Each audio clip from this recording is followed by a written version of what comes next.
Hello students, कैसे हैं आप? बहुत बढ़िया होंगे। मैं आपका Jayant Chittora, JC sir, senior faculty mathematics, Motion Education Private Limited. मैं आपके सामने लेकर आया हूं 26 अगस्त सेकंड शिफ्ट मैथमेटिक्स के पेपर के सॉल्यूशंस का डिस्कशन। तो वन बाय वन एक एक क्वेश्चन को समझेंगे, section A and then section B. ठीक है, तो चलिए सेक्शन ए से शुरू करते हैं। सेक्शन ए में अपने पास कितने क्वेश्चन थे याद है ना? 20 क्वेश्चन थे, सिंगल करेक्ट थे। ठीक है, सेक्शन ए का पहला क्वेश्चन, लेट P be the plane passing through the point 1, 2, 3 and the line of intersection of the planes। पहला प्लेन ये वाला है, r dot i plus J plus 4k equal to 16 and r dot minus I cap plus J cap plus K cap equal to 6। इसका मतलब दो plane दिए हुए हैं, दोनों प्लेन के इंटरसेक्शन से पास होने वाला तीसरा प्लेन जो कि पॉइंट 1, 2, 3 से भी पास होता हो। Then which of the following points does not lie on the plane P। Concept क्या अप्लाई होगा इसके अंदर? इसमें कॉन्सेप्ट अप्लाई होगा फैमिली ऑफ प्लेन्स का P1 plus lambda P2 equal to 0। इस कंसेप्ट को हम अप्लाई कर देंगे, P1 plus lambda P2 equal to 0। इस कॉन्सेप्ट को अप्लाई करेंगे तो जो पहला प्लेन है प्लेन 1 की इक्वेशन आपके पास यहाँ से लिखी हुई है, x plus Y plus 4z is equal to 16। Plane 2 की इक्वेशन है, वो भी दी हुई है, minus X plus Y plus z is equal to 6। ठीक है, इन दोनों प्लेन के इंटरसेक्शन से पास होने वाला प्लेन एक ऐसा प्लेन है, एक कुछ इस तरह से मान लीजिए ये वाला। इन दोनों के इंटरसेक्शन लाइन, इस इंटरसेक्टिंग लाइन से पास होने वाला प्लेन फैमिली ऑफ प्लेन्स। तो P1 plus lambda P2 equal to 0 कर देते हैं। इसके अकॉर्डिंग हम लिखेंगे तो x plus Y plus 4z minus 16 plus lambda times of, इसको हटा देते हैं,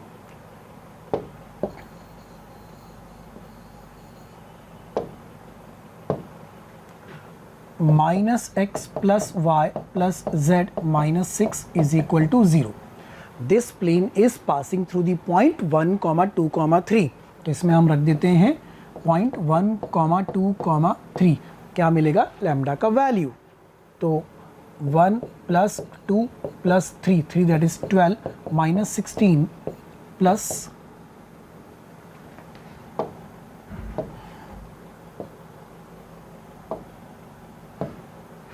minus 16 plus lambda times of minus 1 plus 2 plus 3 minus 6 is equal to 0। Let's solve for lambda. तो दिस इज 12, 2, 14, 15 माइनस 1 इधर आएगा, plus lambda times of 5 minus 7 that is minus 2। It implies lambda is equal to minus 1/2। ये lambda की value मिल गई minus half. ये lambda की value रखने से मुझे क्या मिल जाएगा? प्लेन का इक्वेशन मिल जाएगा। ठीक है ना, किसका इक्वेशन मिल जाएगा? प्लेन का इक्वेशन मिल जाएगा। P1 प्लस लैम्डा P2 में रखा हमने, ये रही इक्वेशन।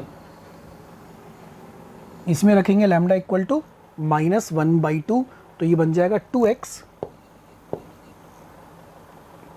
प्लस y, तो ये हो जाएगा 2y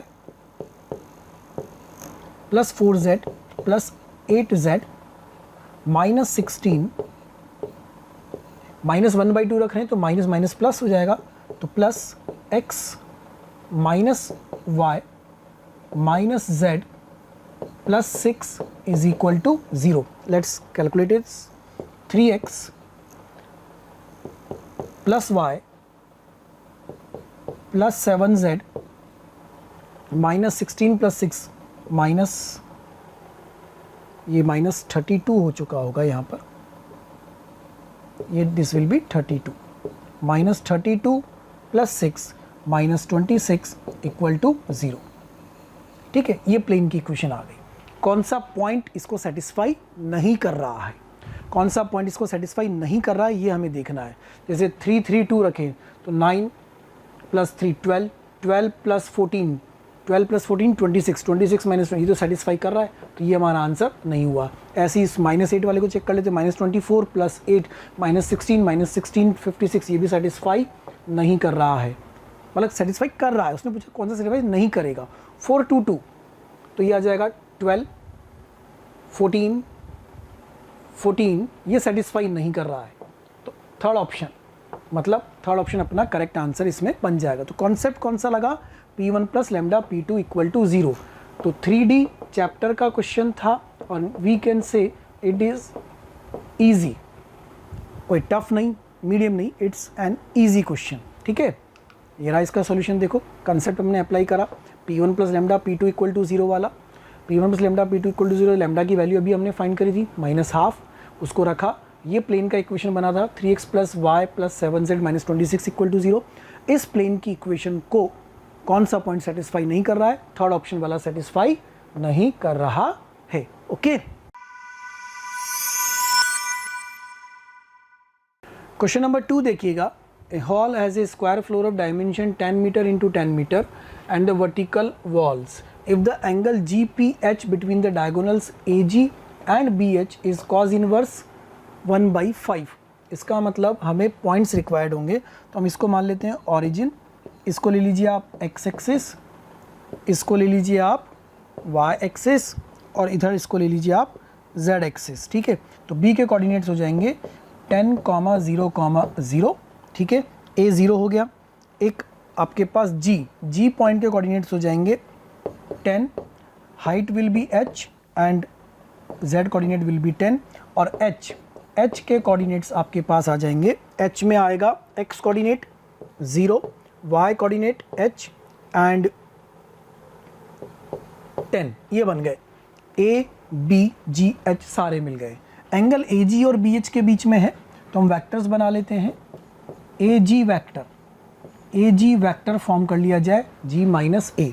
ठीक है, तो AG वेक्टर क्या बनेगा, वो बनेगा अपने पास 10 I cap plus H J cap plus 10 K cap. दूसरा हमें कौन सा बनाना है, BH वेक्टर।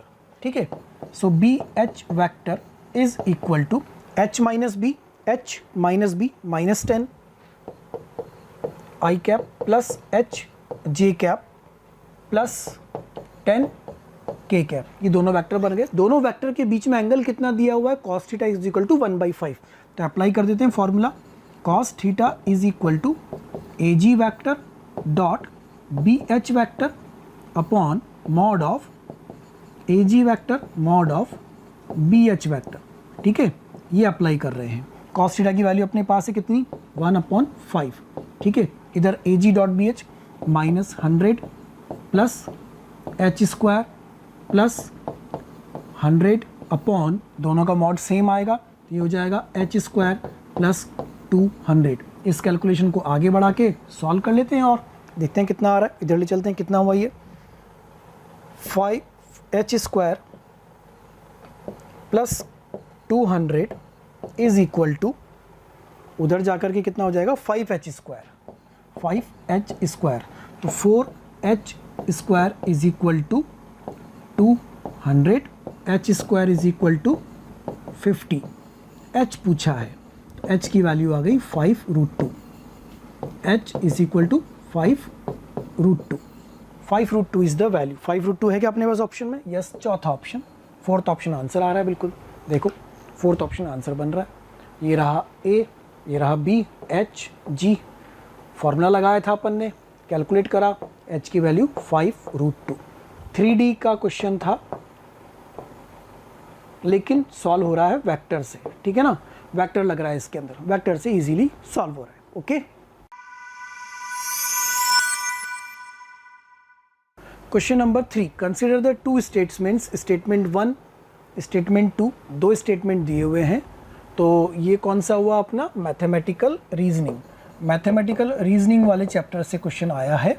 ठीक है, if P then Q and, है ना, इस तरह से is a tautology. Statement 2, P and negation Q और negation P and Q is a fallacy, इस तरह से। तो कौन सा सही है, कौन सा गलत है, सिंपल थियोरेटिकल क्वेश्चन है। स्टेटमेंट 1 को हम इस तरीके से कन्वर्ट करके लिख सकते हैं, तो वो टोटोलॉजी बिल्कुल प्रूव हो रहा है, मतलब वो बिल्कुल सही है। स्टेटमेंट 2 को भी हम प्रॉपर्टीज़ का यूज़ करके ऐसा लिख सकते हैं और वो एक फैलेसी, मतलब फॉल्स के रूप में आ रहा है। तो स्टेटमेंट 1 वो भी सही है, स्टेटमेंट 2 वो भी सही है, statement 1 and 2 both are true. तो करेक्ट आंसर इसका कौन सा है? थर्ड ऑप्शन वाला। कौन सा वाला? ये, both statement 1 and statement 2 are true, दोनों के दोनों सही। प्रॉपर्टी बेस्ड क्वेश्चन, कोई एक्स्ट्रा कंसेप्ट इसमें लगाने की जरूरत नहीं है, ज़्यादा ट्रूथ टेबल बनाने की भी आवश्यकता नहीं है। क्वेश्चन नंबर 4, मैट्रिसेस, है ना। और क्वेश्चन को देख के साफ समझ में आ रहा है इट्स एन इजी क्वेश्चन, क्योंकि मैट्रिक्स मल्टीप्लिकेशन यूज होने वाला है। मैट्रिक्स ए दिया हुआ है, matrix A to the power 2025 minus matrix A to the power 2020 की वैल्यू यूज फाइंड करनी है, मैट्रिक्स की फॉर्म में ही फाइंड करनी है। तो हम सबसे पहले ए दिया हुआ है तो ए स्क्वायर फाइंड कर लेते हैं। Matrix A square is equal to 1 0 0 0 1 1 1 0 0, again 1 0 0 0 1 1 1 0 0 is equal to, simplify कर लिया जाए matrix multiplication row into column से, तो कितना हुआ है? Row into column that is 1, then row into column 2 0 0, row into column that is again 0, then row 2 into column 1, तो ये हो जाएगा रो 2 इनटू कॉलम 1, तो 0 0 1, this is 1, then 0 1 0 1, then 0 1 0 1, then row 3 into column 1 again 1, then row 3 into 0 and then 0, this is a square। ये a square की value आई। अब a cube find करते हैं पैटर्न निकालने के लिए। Now we will find a cube. a cube is a square multiplied with a, तो ये कितना बन जाएगा? 1 0 0 1 1 1 1 0 0, ये तो a स्क्वायर, इसको मल्टीप्लाई करेंगे a से, गिवन वाले से, 1 0 0 0 1 1 1 0 0, again multiply row into column. ठीक है, कर लेते हैं row into column, so this is 1, then row 1 into column 2 0 0 0, then 0, then row 2 into column 1 that is 1 0 1, so this will be 2, then row 2 into column 2 0 1, then 0 1, then 1, then 0 and again 0, ये a cube की value आ गई। Similarly एक बार A4 भी find करते हैं, हमें थोड़ा सा आइडिया लग जाएगा कि एक्चुअल में आंसर क्या आने वाला है। ठीक है ना, पैटर्न पता लग जाएगा आपको। तो ये होगा 1 0 0 2 1 1 1 0 0, ये तो a क्यूब हुआ, इसको मल्टीप्लाई करेंगे 1 0 0 0 1 1 1 0 0, अगेन रो इनटू कॉलम मल्टीप्लाई करना है बेटा, तो रो 1 इंटू कॉलम 1, है ना, तो row into column that is 1, then 0 0, ऐसा ही मिल रहा है बिल्कुल, देन 2 1 3, देन दिस इज 1 1 1 0 0। लो भाई, पैटर्न पता चल गया कि अगर a क्यूब फाइंड कर रहे हैं, अगर a क्यूब फाइंड कर रहे हैं तो यहाँ पे क्या आ रहा है? 2 आ रहा है। ठीक है ना, देखो अगर a क्यूब फाइंड कर रहे हैं तो यहाँ पे 2 आ रहा है, अगर a स्क्वायर फाइंड कर रहे हैं तो यहाँ 1 आ रहा है, a की पावर 4 फाइंड कर रहे हैं तो यहाँ पर 3 आ रहा है। इसका मतलब जब a to the power n find करेंगे, a to the power n लिखेंगे तो हमें क्या मिलेगा? बाकी सब तो वैसे के वैसे ही चल रहे हैं, 1 0 0 n माइनस 1 1 1 1 0 0, ऐसा बन जाएगा ये a to the power n। अब आपको चाहिए a टू दी पावर 2025, कर लेते हैं इसको, a to the power 2025 minus a to the power 2020, तो ये क्या बन जाएगा? 1 0 0, यहाँ पर आएगा 2024111100 माइनस n माइनस 1 है, तो यहाँ पर आएगा फिर से 1002019111100। सिंपली सॉल्व होके कितना आ गया, ये आ गया आपके पास 10 दिस इज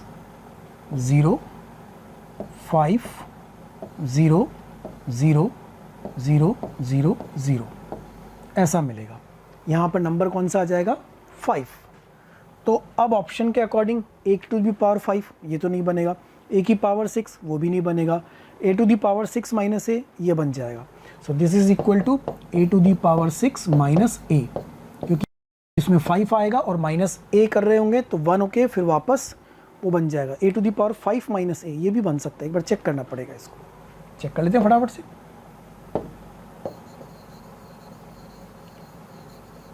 अपने पास यहाँ क्या आया था, इस जगह पर आया था अपने पास 5। अगर a की पावर 6 को लेंगे तो यहाँ पे आएगा 5 माइनस 1, 5 माइनस 1 और 4 हो जाएगा।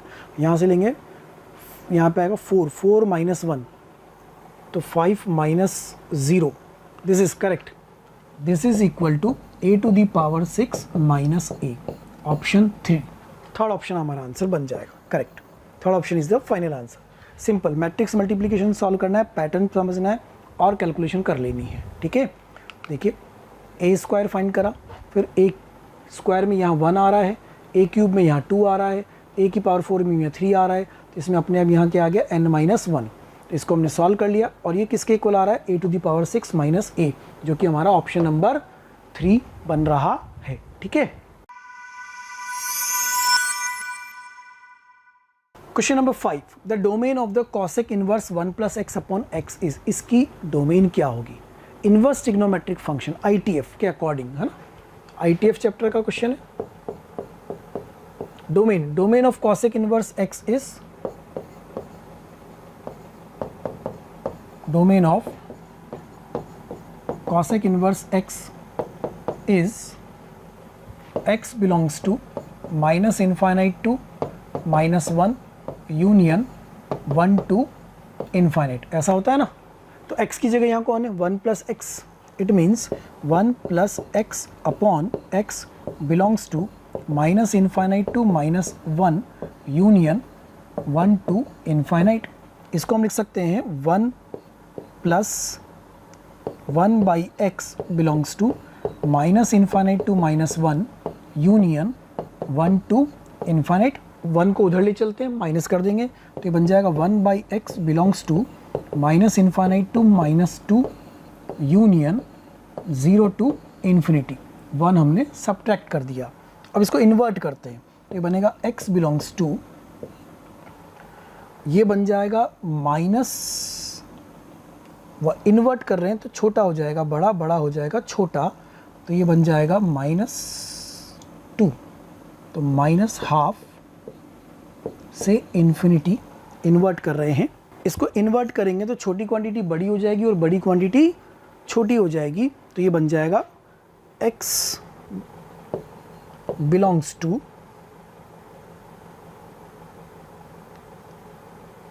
Minus infinite to minus 1/2।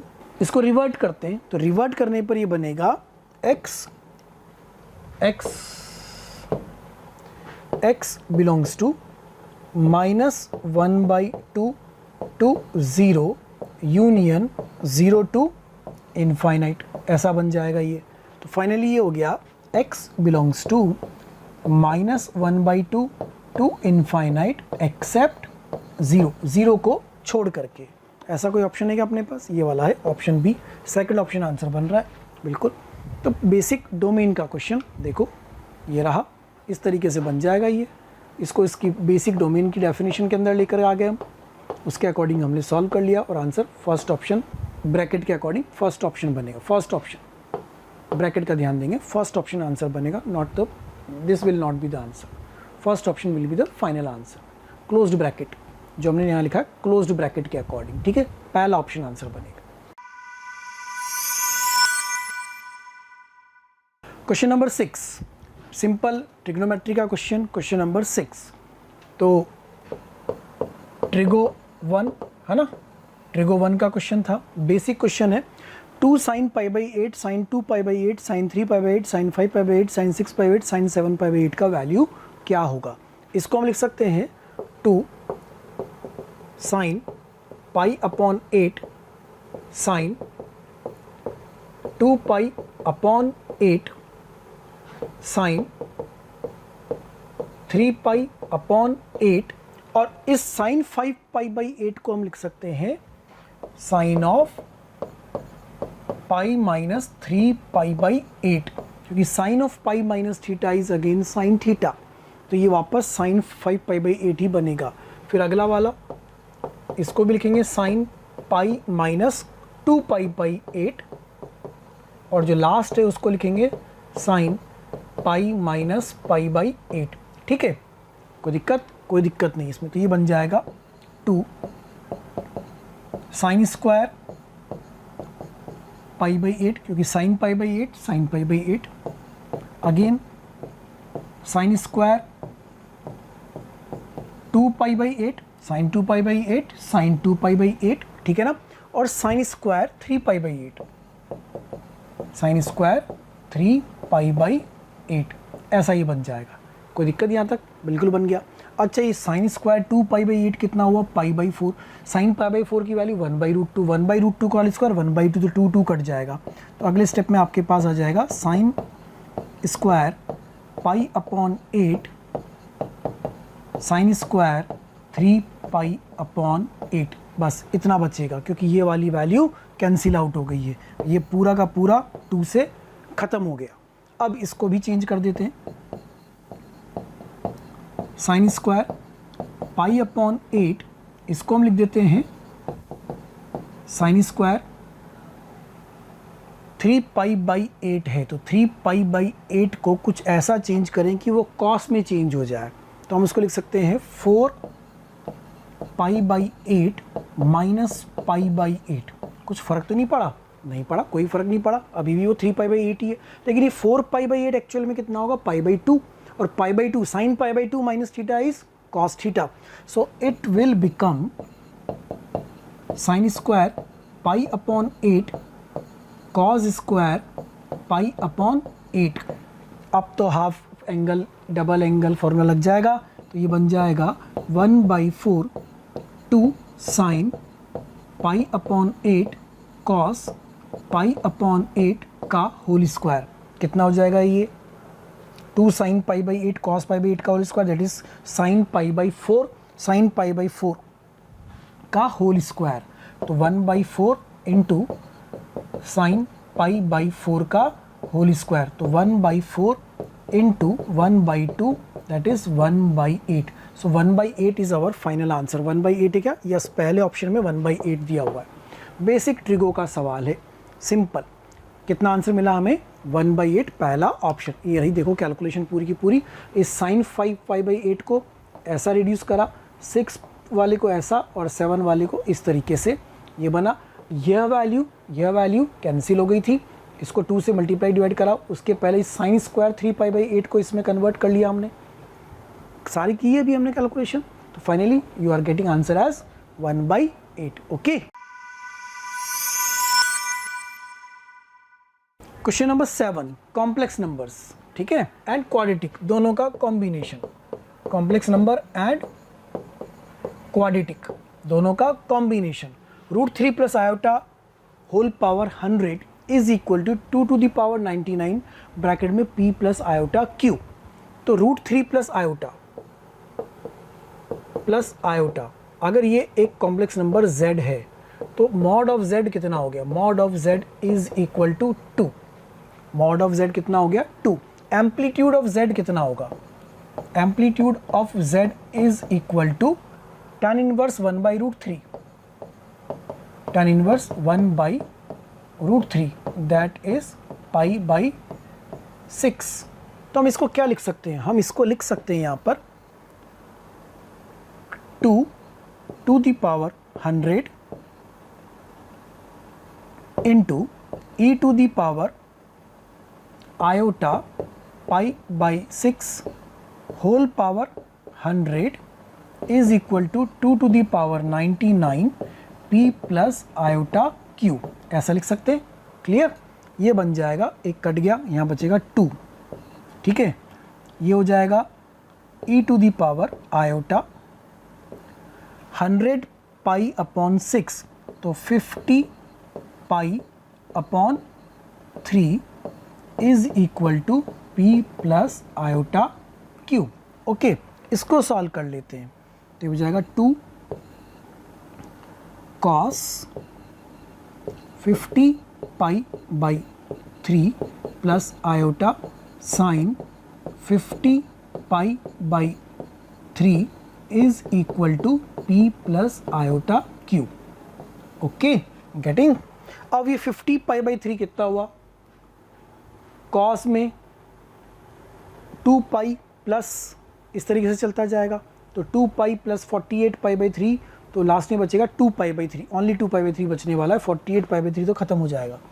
तो ये हो गया cos 2 pi by 3 plus iota sine 2 pi by 3 is equal to p plus iota q।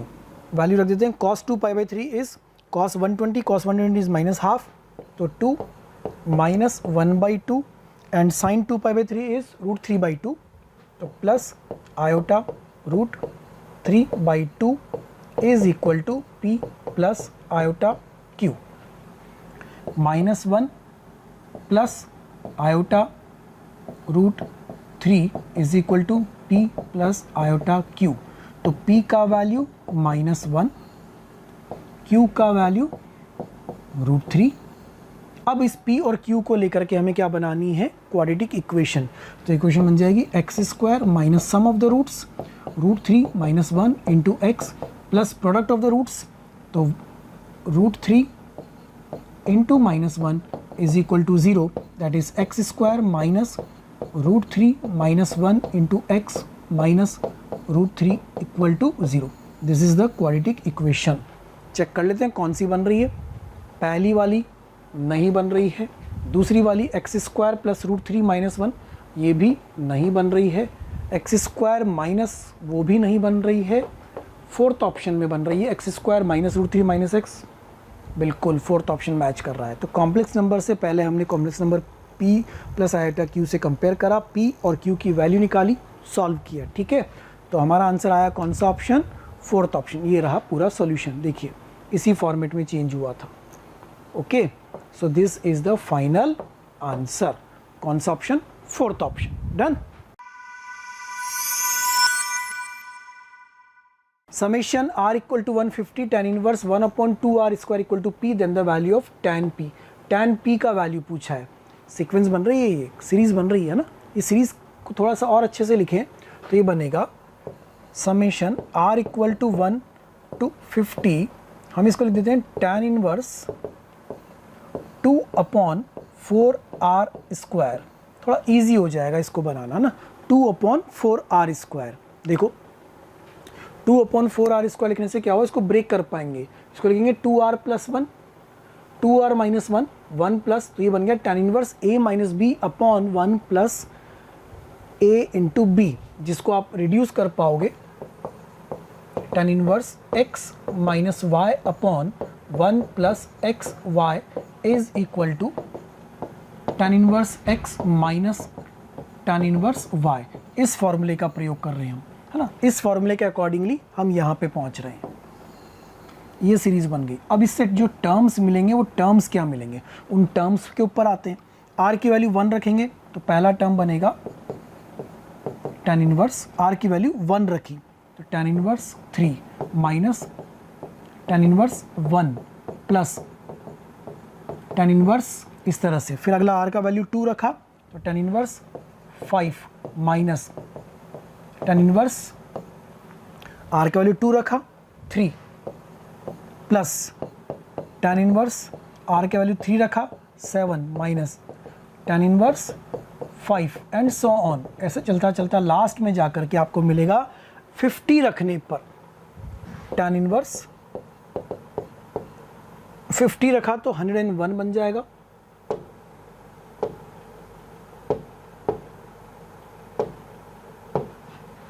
101 minus tan inverse 99 ऐसा आ जाएगा। देखो बहुत सारे टर्म्स इसमें कैंसिल हो रहे हैं, कौन कौन से टर्म कैंसिल हो रहे हैं उस पे आ जाते हैं हम, ठीक है।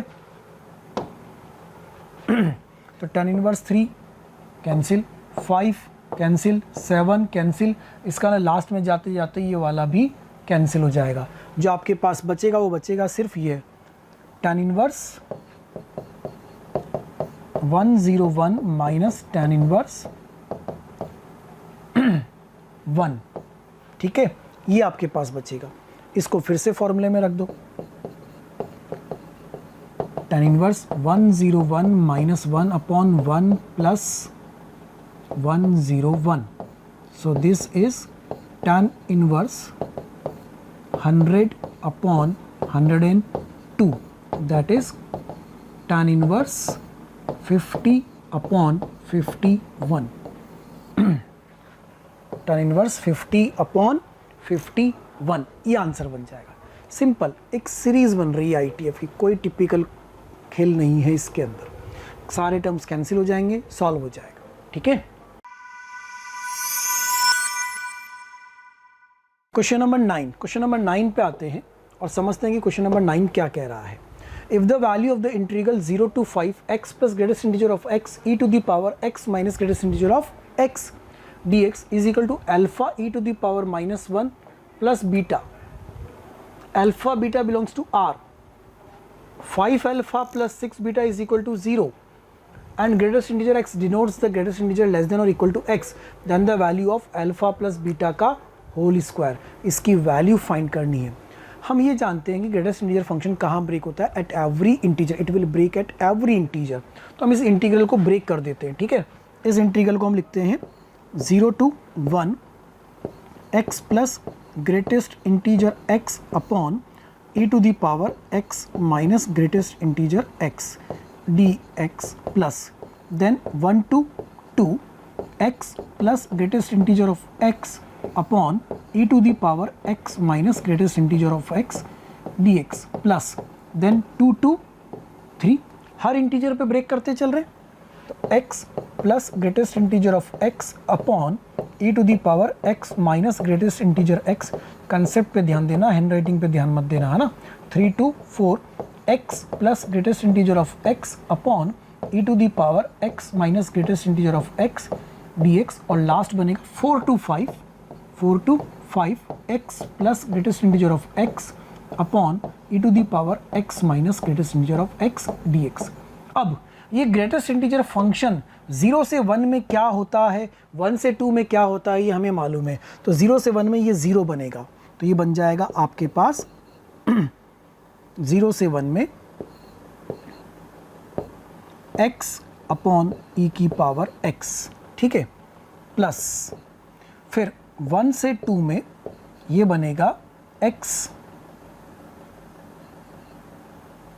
Plus 1 upon e to the power x minus 1, plus 2 से 3 में x plus 2 upon e to the power x minus 2 dx, plus 3 से 4 में x plus 3 upon e to the power x minus 3 dx, and then 4 से 5 में x plus 4 upon e to the power x minus 4 dx, ऐसा बन जाएगा। ये clear हो गई इतनी बात। उस ग्रेटेस्ट इंटीजर फंक्शन को हमने एवरी इंटीजर पे ब्रेक करा और अकॉर्डिंगली हमने उसको सिंप्लीफाई कर लिया, ठीक है। अब आगे आते हैं इसके, अब 0 से 1 में एज इट इज़ रह गया, ये e की पावर x माइनस 1 है, इसको चेंज करना पड़ेगा, इसको चेंज करना पड़ेगा। तो इसको हम लिख लेते हैं x is equal to a plus 1, इसमें ले लेते हैं x is equal to b plus 2, and तो ये x minus 2 is equal to b आ जाएगा, correct. Then x is equal to c plus 3 and x is equal to d plus 4, ऐसा हम एज्यूम कर लेते हैं। तो यहाँ से बनेगा dx is equal to da, dx is equal to db, dx is equal to dc and dx is equal to dd। कोई बात नहीं, ठीक है। x minus 1 is equal to a, तो ये बन जाएगा, लिमिट्स भी चेंज हो जाएंगी, ये बनेगा आपका 0 to 1 x upon e to the power x dx plus again 0 to 1। क्यों 0 to 1? देखो ना, जब x की वैल्यू 1 रख रहे हो तो a की वैल्यू 0 हो रही है, तो 0 to 1 ये बनेगा a plus 2, a plus 1 plus 1, a plus 2 upon x minus 1 e to the power a dA plus again 0 to 1, again 0 to 1, it will be b plus 4 upon e to the power b differentiable integrable with respect to b plus then 0 to 1 ये वाला, अब इसके according c वाले पे आ गए, तो ये हो जाएगा c plus 6 upon e to the power c d c plus 0 to 1, again 0 to 1, again 0 to 1, it will be d plus 8 upon e to the power d d d. क्या हुआ ये इंटीग्रेशन किस में चेंज हो गया? ये integration सब में 0 से 1 आ गया। सो दिस विल बी, क्या बन जाएगा ये? विद रिस्पेक्ट टू a है x में चेंज हो जाएगा, विद रिस्पेक्ट टू b है वापस x में चेंज हो जाएगा, तो पूरा बन जाएगा ये 0 to 1, नीचे सब जगह पर आने वाला है e to the power x dx, ठीक है ना। इनको जोड़ देते हैं तो हो जाएगा x x x x x 5x plus 8 plus 6 14 plus 4 18 plus 2 20, ठीक है। तो ये बन गया आपके पास 5 times of 0 to 1 x plus 4 5x plus 20 a plus 2 b plus 4 c plus 6 8 upon e to the power x dx। By part solve कर लेंगे, 0 to 1 x plus 4 e to the power minus x dx। Now integration by parts and then solve it, simplify करना बचा है। सारा खेल यहाँ पे था, ठीक है ना। ये देखो हमने रिड्यूस करा इसको इस तरीके से, तो यहाँ पे फाइनली हम इस स्टेप पे पहुँच गए, इस स्टेप तक हम पहुँच गए थे। क्लियर इतनी बात? यहाँ तक हम आ गए, ये हमने लिख भी लिया। इसके बाद क्या करना है? बाई पार्ट्स इंटीग्रेशन करना है। बाई पार्ट्स इंटीग्रेशन कर सकते हैं ना, उसमें तो कोई समस्या नहीं है ना, करके दें। चलो कर देते हैं। 5 times 0 to 1 x plus 4 e to the power minus x dx। तो first function second function by parts integration solve कर लिया जाए, तो ये बन जाएगा 5 times x plus 4 integration e to the power minus x dx minus integration के अंदर 1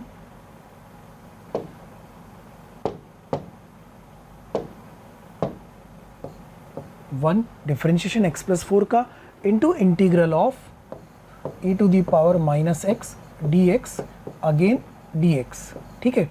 सिंप्लीफाई करते हैं और आगे इसको। सो दिस इज ये 0 to 1 में पूरा है ना, 5 minus e to the power minus x plus 4 then minus plus हो जाएगा plus integration e to the power minus x dx, okay, क्योंकि वो माइनस इंटीग्रेशन होके प्लस हो गया। तो this is again 5 minus e to the power minus x plus 4 minus e to the power minus x 0 to 1। Simplify कर लीजिए इसको, आप यहाँ पहुँच जाएंगे माइनस 30 e 25। तो अल्फ़ा की वैल्यू कंपेयर करेंगे तो अल्फ़ा की वैल्यू माइनस 30 और बीटा की वैल्यू 25, ये दोनों वैल्यू आपको मिल जाएंगी, अल्फ़ा और बीटा। सिंपल वैल्यू रखनी है, आगे सॉल्व करना है। तो अल्फ़ा प्लस बीटा का होल स्क्वायर कितना आ रहा है? 25। Alpha plus beta whole square is 25। बढ़िया क्वेश्चन था, डेफिनेट इंटीग्रेशन का क्वेश्चन था, ग्रेटेस्ट इंटीजर फंक्शन का कंसेप्ट भी अप्लाई हुआ है ना, सब्स्टिट्यूशन भी लगा, सॉल्व किया, सिंप्लीफाई किया। एक गुड क्वेश्चन, लेंथी था थोड़ा सा, लेकिन बढ़िया क्वेश्चन था। Question number 10, let t denote the greatest integer less than और equal to t, F x equal to X minus greatest integer of X, मतलब फ्रैक्शनल पार्ट ऑफ एक्स ही हुआ, G X equal to 1 minus X plus greatest integer of X, and H X equal to minimum of F x and ji X where X belongs to -2 to 2, then H is continuous है या not continuous है, कहाँ पर differentiable है, कहाँ पर differentiable है, ये फाइंड करना। सिंपल वे है इसका, ग्राफ अगर बना लेंगे तो बहुत जल्दी सॉल्व हो जाएगा। Minimum of fractional part of x 1 minus x, f x and ji x दोनों का मिनिमम ऑफ एच एक्स के बराबर होगा। तो ग्राफ बनाने पे हमें पॉइंट्स मिल रहे हैं इसके अंदर, देखो 1 2 3 4 5 6 7, तो -2 से 2 के बीच में कितने पॉइंट्स मिल रहे हैं, 7 पॉइंट्स। 7 पॉइंट्स ऐसे हैं जहाँ पर शार्प कॉर्नर आ रहा है, इसका मतलब वहाँ पे नॉन डिफरेंशिएबल हुआ। अच्छा, ग्राफ कैसा है, पूरा कंटिन्यूस है, continuous and non differentiable eight 7 points in -2 to 2, -2 से 2 में 7 पॉइंट्स पर नॉन डिफरेंशिएबल बन रहा है। ठीक है, शार्प कॉर्नर मतलब non differentiable. Clear? Question number 11, a 10 inches long pencil A B with the mid point C, एक पेंसिल ए बी जिसका mid point C and a small eraser P are placed on the horizontal top of a table, P √5 inches distance पर रखा गया है, and angle P C B is equal to tan inverse 2। Okay, angle P C B मतलब यहाँ पे जो angle बन रहा होगा वो एंगल थीटा, वो हमें कितना दिया हुआ है, tan theta is equal to 2 के बराबर दिया हुआ है। ओके, क्लियर इतनी बात? The acute angle through which the pencil must be rotated about C, pencil को एंगल सी के अबाउट कितने एंगल से रोटेट करें, कितने एंगल से रोटेट करें कि perpendicular distance between the eraser and pencil becomes exactly 1 inch, exactly 1 inch distance बन जाए। इसका आप इसको रोटेट कर रहे हो कुछ इस तरह से पेंसिल को, है ना, सी के रेस्पेक्ट में रोटेट करके यहाँ ले गए ताकि ये परपेंडिकुलर डिस्टेंस कितना बन जाए, 1 बन जाए। अकॉर्डिंगली डायग्राम के अकॉर्डिंग अगर हम देखें तो साइन बीटा की वैल्यू आ रही है 1/√5। ये 1/√5 कहाँ से आई, क्योंकि ये सी से पी तक का डिस्टेंस जो था, ये डिस्टेंस आपको कितना दिया हुआ था, ये डिस्टेंस दिया हुआ था √5, है ना, तो ये हो गया 1/√5। और tan बीटा की वैल्यू यहाँ से जब निकालेंगे इसका यूज़ करके तो वो कितनी आ जाएगी, tan बीटा की वैल्यू 1/2। अच्छा, tan of alpha plus beta, this total angle ये हमें मालूम है, तो tan of alpha plus beta is equal to कितना है, 2, ये हमें दिया हुआ है, दिया था ना, एंगल टोटल एंगल दिया हुआ था 2, तो उसमें लगा दिया formula tan alpha plus tan beta upon 1 minus tan alpha beta equal to 2, tan beta की वैल्यू रखी, सिंप्लीफाई कर लो tan अल्फा के लिए, tan alpha equal to 3/4, that is tan inverse 3/4। Simple basic geometrical question, answer second option बन रहा है। ठीक है, question number 12, a circle touches the line x equal to 2y at the point 2,1 and intersects the circle C1 at the 2 points P and Q such that PQ is the diameter of C1। एक circle एक line को touch कर रहा है, x equal to 2y line को touch कर रहा है पॉइंट 2,1 पर, इसका मतलब फैमिली ऑफ सर्किल, कॉन्सेप्ट कौन सा यूज हो रहा है, फैमिली ऑफ सर्किल्स।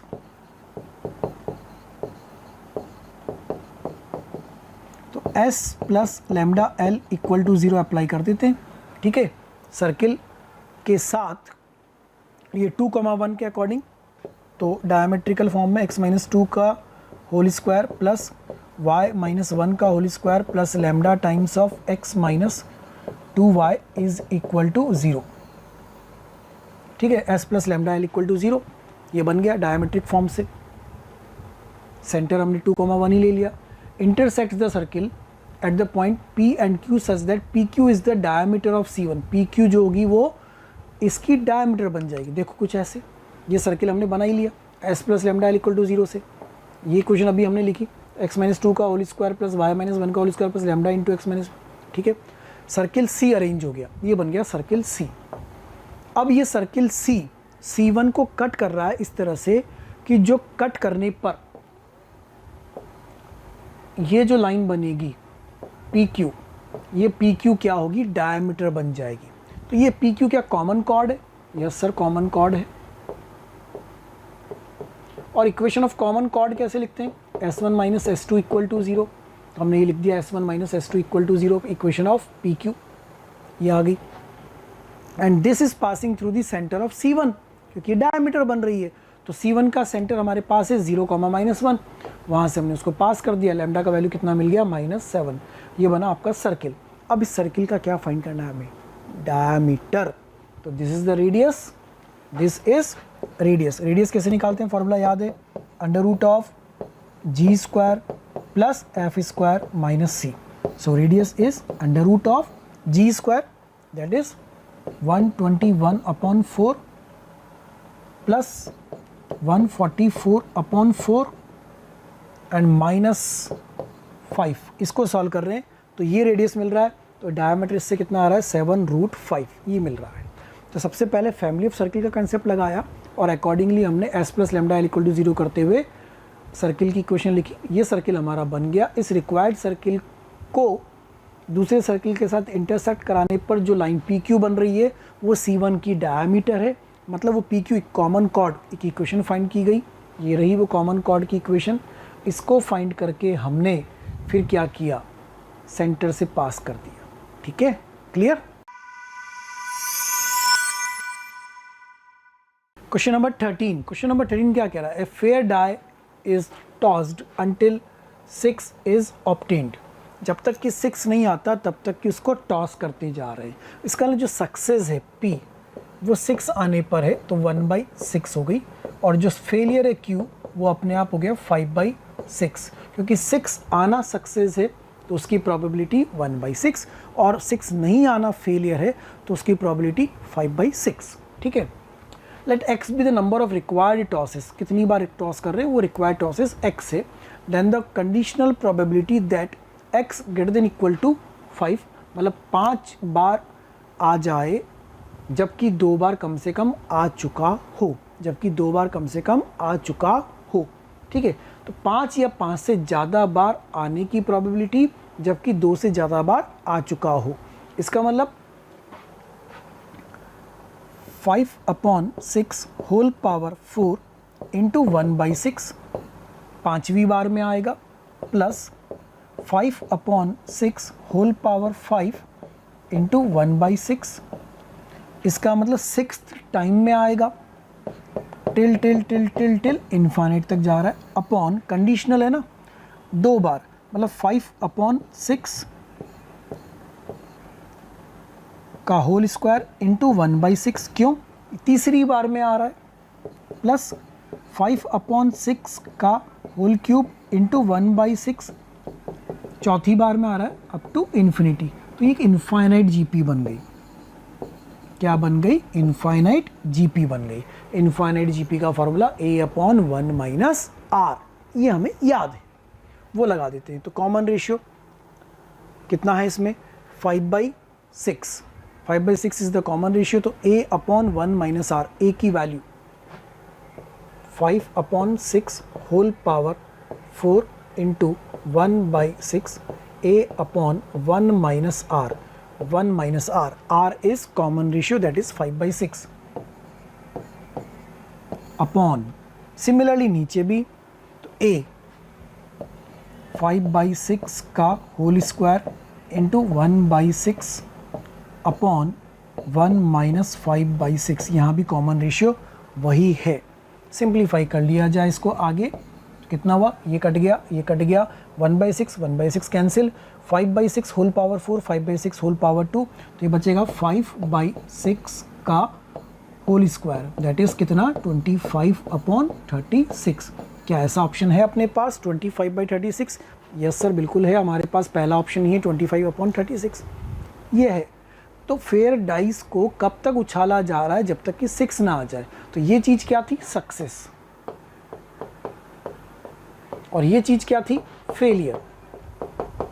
ठीक है। तो सक्सेस 5 या 5 से ज़्यादा बार आने की प्रोबेबिलिटी जबकि कम से कम 2 बार तो आ चुकी हो, है ना, 2 से ज़्यादा बार के लिए। ये लगाया हमने, सॉल्व कर लिया, ये रहा देखो पूरा। कंडीशनल प्रोबेबिलिटी इनफाइनाइट जीपी लगाया, सॉल्व किया, 25/36 आंसर इजीली मिल रहा है। Success is 1/6, failure is 5/6। Clear? Infinite GP का और प्रोबेबिलिटी का दोनों का combination. Question number 14. Two fair dice are thrown. The numbers on them are taken as lambda and mu, and a system of linear equations x plus y plus z equal to 5, x plus 2y plus 3z equal to mu, and x plus 3y plus lambda z equal to 1 is formed. ठीक है, तो दो dice उछाले जा रहे हैं, उन पे जो नंबर आ रहे हैं, पहले पे लैम्डा, दूसरे पे म्यू मार्क किया जा रहा है, और इस तरह से एक system of linear equation form किया जा रहा है। इसका मतलब डिटर्मिनेंट बनने वाला है। ठीक है, if p is the probability that the system has a unique solution. Unique solution का मतलब क्या होता है? Delta not equal to 0। Unique solution का मतलब डेल्टा नॉट इक्वल टू 0। तो यूनिक सॉल्यूशन के लिए तो क्लियर हो गया, ये होना चाहिए डेल्टा नॉट इक्वल टू 0। तो बना लेते हैं और कर देते हैं 1 1 1 1 2 3 1 3 लैम्डा का determinant not equal to 0। Simplify कर लिया जाए आगे इसको, चलिए कर लेते हैं। 1 2 lambda minus 9 minus 1 into lambda minus 3 plus 1 into 3 minus 2 is not equal to 0। Simplify करें और आगे 2 lambda minus lambda that is lambda minus 9 plus 3 that is -6 plus 1 minus 5, उधर जाके हो गया 5। तो lambda not equal to 5। Lambda की value 5 नहीं होनी चाहिए, मतलब डाइस पे 5 नहीं आना चाहिए। ठीक है, तो P is the probability that the system has a unique solution. तो 5 नहीं आने के लिए प्रोबेबिलिटी P क्या हो जाएगी? 5/6। 5 नहीं आना चाहिए ना, 5 आ गया तो यूनिक सॉल्यूशन बन जाए, यूनिक सॉल्यूशन नहीं आएगा। तो यूनिक सॉल्यूशन आने के लिए लैम्डा नॉट इक्वल टू 5, तो 5 ना आए तो P की वैल्यू मिल गई 5/6। क्लियर है? इसका लिए ऑप्शन बी और ऑप्शन 3 ये तो वैसे ही रिजेक्ट हो गए, देखो अपने। अच्छा, अब आगे पढ़ते हैं। Q is the probability that the system has no solution. No solution होने के लिए, तो नो सॉल्यूशन में क्या होता है? For no solution delta 1 is not equal to 0 आ जाए, ये 0 आ जाए, डेल्टा 1 बना लेते हैं। 1 1 1 1 2 3, इधर से लेंगे 5 म्यू 1 नॉट इक्वल टू 0, ऐसा बन जाएगा। इसको भी सिंप्लीफाई कर लेते हैं और आगे उसके अकॉर्डिंगली म्यू क्या नंबर नहीं होना चाहिए वो पता लग जाएगा, उसके अकॉर्डिंगली क्यू की वैल्यू भी आ जाएगी। ठीक है ना, क्योंकि लैम्डा और म्यू दोनों डाइस पे आने वाले नंबर हैं। देखो ये हमने सॉल्व करा, यूनिक सॉल्यूशन के लिए 5 नहीं होना चाहिए, और नो सॉल्यूशन के लिए डेल्टा 1 0, तो लैम्डा बराबर 5 चलेगा वो तो उससे P तो मिल गया था कितना? 5/6। उसमें तो कोई समस्या नहीं, सर कोई समस्या नहीं। ठीक है ना, अब ये रहा P 5/6। अब नो सॉल्यूशन के लिए जो डेल्टा 1 है, कोई एक तो नॉन ज़ीरो होना चाहिए, तो डेल्टा 1 को नॉन ज़ीरो कर दिया तो उससे आ गया म्यू इक्वल टू 3। इसका मतलब म्यू की वैल्यू क्या नहीं आनी चाहिए? 3 नहीं आनी चाहिए। 3 नहीं आनी चाहिए तो Q कितना हो जाएगा? 5/6, ये Q की वैल्यू हो गई। अब पूछ क्या रहा था हमसे? Unique solution and Q is the probability that the system has no solution. ठीक है, तो P की वैल्यू 5/6 एंड Q की वैल्यू क्या हो जाएगी? जब पहले पे 5 आ गया हो, क्योंकि डेल्टा 0 होगा, Q के लिए delta 0 and delta D1 not equal to 0। ठीक है ना, तो इसमें 5 आ जाए और इधर म्यू में 3 नहीं आए, इसीलिए 1/6 इंटू 5/6 5/36। तो पहला ऑप्शन अपना आंसर बन रहा है। क्लियर है? दो कंडीशन सेटिस्फाई होंगी Q वाले के लिए। तो Q में 5/6 नहीं लिखेंगे डायरेक्टली, बल्कि Q में क्या लिखेंगे अपन? 1/6 इंटू 5/6, ताकि डेल्टा 0 होने के बाद डेल्टा 1 नॉन ज़ीरो हो जाए ताकि वो नो सॉल्यूशन बन जाए। Clear? Question number 15, the local maximum value of the function f x equal to 2/x x square when x greater than 0। इसके लिए लोकल मैक्सिमा की वैल्यू फाइंड करनी है। लोकल मैक्सिमा फाइंड करने के लिए सबसे पहले क्या करते हैं, डिफरेंशिएशन। तो इसको हम लिख देते हैं लॉग लेकर के ln f x is equal to x square into ln 2/x, ऐसा बन जाएगा। डिफरेंशिएशन करेंगे तो 1/f(x) into f'(x) is equal to 2x ln 2/x plus, इधर इसको एक्स स्क्वायर को एज इट इज़ रखते हैं, एक्स स्क्वायर को एज इट इज़ रखा, वो है ln 2 माइनस ln x, तो ये हो जाएगा 0 minus 1/x। So f'(x) is equal to fx into 2x ln 2 minus ln x minus x। ठीक है, और इसको सिंप्लीफाई कर लेते हैं, fx into 2x ln 2 minus 2x ln x minus x, ऐसा बन जाएगा। ये डिफरेंशिएशन कर दिया, f'(x) निकाल लिया, और फिर क्या करेंगे, f'(x) इक्वल टू 0 करके वो पॉइंट फाइंड कर लेते हैं। देखो ये रहा x square into ln 2 minus ln x, f'(x) equal to fx into minus x plus ln 2 minus ln x into 2x। Simplify कर रहे हैं इसको, fx x कॉमन निकाला, 2 ln 2 minus 2 ln x minus 1, इसको हमने एक नया फंक्शन मान लिया gx। ठीक है, तो ये बन जाएगा ln 4/x स्क्वायर माइनस 1, और f'(x) इक्वल टू 0 कर रहे हैं। क्या कर रहे हैं फिर, f'(x) equal to 0 critical point find करने के लिए। क्रिटिकल पॉइंट फाइंड करने के लिए जब f'(x) इक्वल टू 0 करेंगे तो हम x की वैल्यू मिलती है 2/√e। तो लोकल मैक्सिमा कहाँ पर आ रहा है, 2/√e पर आ रहा है। तो फंक्शन जो f(x) था उसमें 2/√e पुट करेंगे, तो f of 2/√e is equal to 2/2/√e,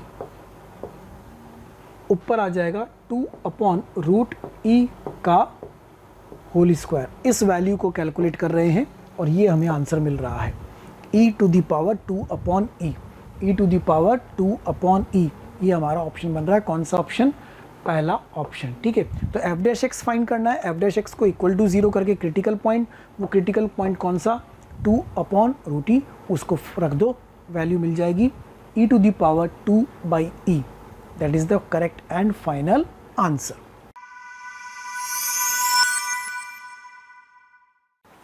question number 16, question number 16, let y of x be the solution of the differential equation 2x square plus dy plus e to the power y minus 2x into dx equal to 0। Differential equation chapter का question है। कौन से chapter का है, differential equation का है। Solve कर लेते हैं इसको। So it is 2x square dy by dx plus e to the power y minus 2x is equal to 0। dx से हमने डिवाइड कर दिया, ये बन जाएगा dy by dx plus e to the power y upon 2x square minus 1/x is equal to 0, और dy by dx plus, no minus, it will be minus not plus,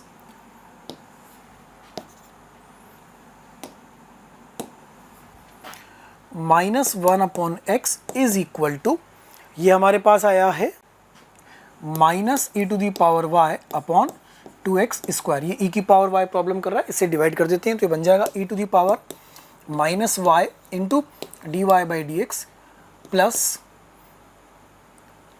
e to the power minus y upon minus 1/x, तो ये 1/x को ऐसा लिख देते हैं, is equal to e to the power y, तो minus 1/2x square.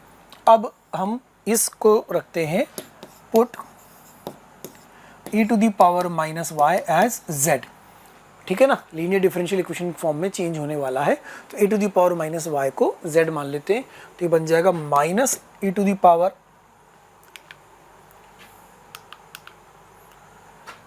Minus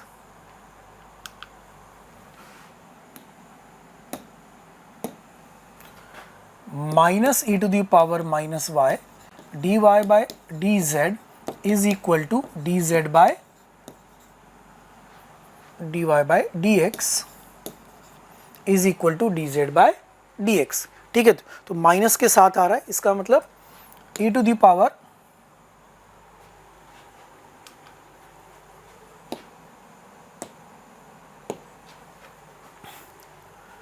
e to the power minus y dy by dx is equal to minus dz by dx। तो ये जो इक्वेशन है अपनी वो क्या बन जाएगी, minus D z by d x. ठीक है ना, ऐसे ही बनेगा। e की पावर माइनस वाई की जगह कितना आएगा, तो ये हो जाएगा प्लस माइनस 1/x और e की पावर माइनस वाई की जगह रखा है आपने z is equal to minus 1/2x square, तो माइनस 1/2x स्क्वायर। ठीक है, और आगे लिख लेते हैं इसको, तो ये बन जाएगा d z by d x plus 1/x into z is equal to, minus common निकाला है तो 1/2x स्क्वायर। अब देखो ये बन गया ना लीनियर डिफरेंशियल इक्वेशन, सॉल्व करना इजी है, अब आराम से सॉल्व कर सकते हो इसको। ठीक है, तो इंटीग्रेटिंग फैक्टर आ जाएगा, integrating factor is equal to e to the power integration of 1/x dx that is e to the power ln x that is x integrating factor आ गया। आगे सॉल्व करना इजी है, देखो ये रहा, हमने पूरा सॉल्व किया, इस तरीके से बना e की power minus Y upon X minus 1 e की पावर माइनस वाई जेड को जेड रखा माइनस डी जेड पे minus D x plus minus 1/2x square X. Simple, linear की भी जरूरत नहीं पड़ रही, simple derivative of X Z is equal to integration of D X by 2x, तो ये बन जाएगा X Z is equal to 1/2 log X plus C. C की वैल्यू निकालने के लिए बोला हुआ है कि ये कहाँ से पास हो रहा है, e,1 से पास हो रहा है। कहाँ से पास हो रहा है, e,1 से, तो उसकी वजह से हमें सी की वैल्यू मिल जाएगी, सी इक्वल टू 1/2। तो जो फंक्शन बन रहा है वो फंक्शन बन जाएगा x into e to the power minus y is equal to log x upon 2। Now you have to find y of 1, मतलब जब x की वैल्यू 1 होगी तो y की वैल्यू क्या होगी, जब x की वैल्यू 1 होगी तो y की वैल्यू क्या होगी, log ऑफ 2। log ऑफ 2 मतलब कौन सा ऑप्शन है अपना, फोर्थ ऑप्शन अपना ये आंसर बन जाएगा। तो हमें इस फॉर्मेट में जाने की जरूरत भी नहीं पड़ रही है, क्रॉस मल्टीप्लाई करके सॉल्व कर रहे हैं तो और इजीली सॉल्व हो जाएगा, इसकी भी रिक्वायरमेंट नहीं है, डायरेक्टली सॉल्व हो रहा है, वो इसी जगह पे सॉल्व हो रहा है। ठीक है, so the correct answer is fourth option. Question number 17. The locus of the midpoints of the chords of the hyperbola x square minus y square equal to 4 which touch the parabola y square equal to 8x। तो y square equal to 8x मतलब इसमें a की value हो गई 2, hyperbola है x square minus y square equal to 4। Obviously ये एक rectangular hyperbola है। ठीक है, क्या कहा जा रहा है, विच टचेस द पैराबोला, उस कॉर्ड के मिड पॉइंट का लोकस, हाइपरबोला की उस कॉर्ड के मिड पॉइंट का लोकस जो पैराबोला को टच करती है, मतलब वो मिड पॉइंट वाली कॉर्ड पैराबोला की टेंजेंट बन जानी चाहिए। ठीक है, तो t इक्वल टू S1 ये क्या है, कॉर्ड हैविंग मिड पॉइंट वाली कॉर्ड की इक्वेशन लिखने का फॉर्मूला कौन सा, t इक्वल टू S1। ये t इक्वल टू S1 हम अप्लाई कर देते हैं जिससे मिड पॉइंट वाली कॉर्ड की इक्वेशन ये हमें मिल गई। अब ये इक्वेशन क्या बननी चाहिए, पैराबोला की टेंजेंट। तो parabola y square equal to 4ax के लिए जो टेंजेंट होती है वो टेंजेंट क्या होती है, y equal to mx plus a by m। ठीक है, इस फॉर्मेट में हमने चेंज कर लिया इसको। तो इसमें से अगर हम देखते हैं तो यहाँ पर m की वैल्यू कितनी है, h बाई k। ठीक है, पैराबोला से a की वैल्यू कितनी है 2, तो c equal to a by m। Condition of y equal to mx plus c tangent कब होती है, जब c equal to a by m, condition of tangency. उसमें रख देते हैं इसको, ये रखा हमने, देखो इसको सॉल्व किया, k square minus h square upon k c is equal to 2k upon h, ये रख दिया, c इक्वल टू, इससे हमें लोकस मिल रहा है y square into x minus 2 is equal to x cube. This will be the required locus, जो कि option number 3 में है, थर्ड ऑप्शन में मैच कर रहा है। ठीक है, इस तरीके से ये सॉल्व हो रहा है। तो हाइपरबोला की मिड पॉइंट वाली कॉर्ड की इक्वेशन को लिखा t = s1 से, और उसको बनाया पैराबोला की टेंजेंट। पैराबोला की टेंजेंट मतलब y = mx + a/m। तो इस कंडीशन से कंपेयर करा c = a/m से, रिक्वायर्ड लोकस हमें मिल रहा है। ठीक है, क्वेश्चन नंबर 18। क्वेश्चन नंबर 18 को देख के लग रहा है साफ साफ कि डेफिनेट इंटीग्रेशन का क्वेश्चन है और ऑड इवन वाली प्रॉपर्टी का क्वेश्चन है ना। सो डेफिनेट इंटीग्रेशन का क्वेश्चन है और -a to a, याद करो integration -a to a fx dx is equal to, ये दो पार्ट्स में ब्रेक होता है ना।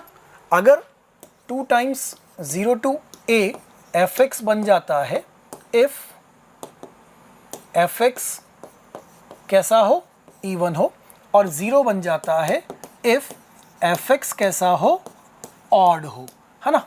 अब यहाँ फंक्शन को देखो, जब आप इस फंक्शन fx को देख रहे हो, इस फंक्शन fx को देखोगे तो आपको साफ दिख रहा है 1 प्लस माइनस रखने पर sin स्क्वायर x, मतलब f ऑफ माइनस एक्स लिख रहा हूँ मैं, बल्कि ये fx नहीं, f ऑफ माइनस एक्स लिखते हैं डायरेक्टली। ठीक है, f of minus x, odd या इवन चेक करने के लिए। तो यहाँ आ जाएगा अपॉन में 1 प्लस पाई की पावर माइनस साइन एक्स। भाई साहब, ना तो ऑड बना ना इवन बना, ना ही ऑड बना ना ही इवन बना। इसका मतलब ऑड भी नहीं है इवन भी नहीं, तो फिर क्या करना चाहिए, फिर हमें इसको दूसरे तरीके से लिखना चाहिए। इंटीग्रेशन को चेंज करके लिखेंगे 0 to a,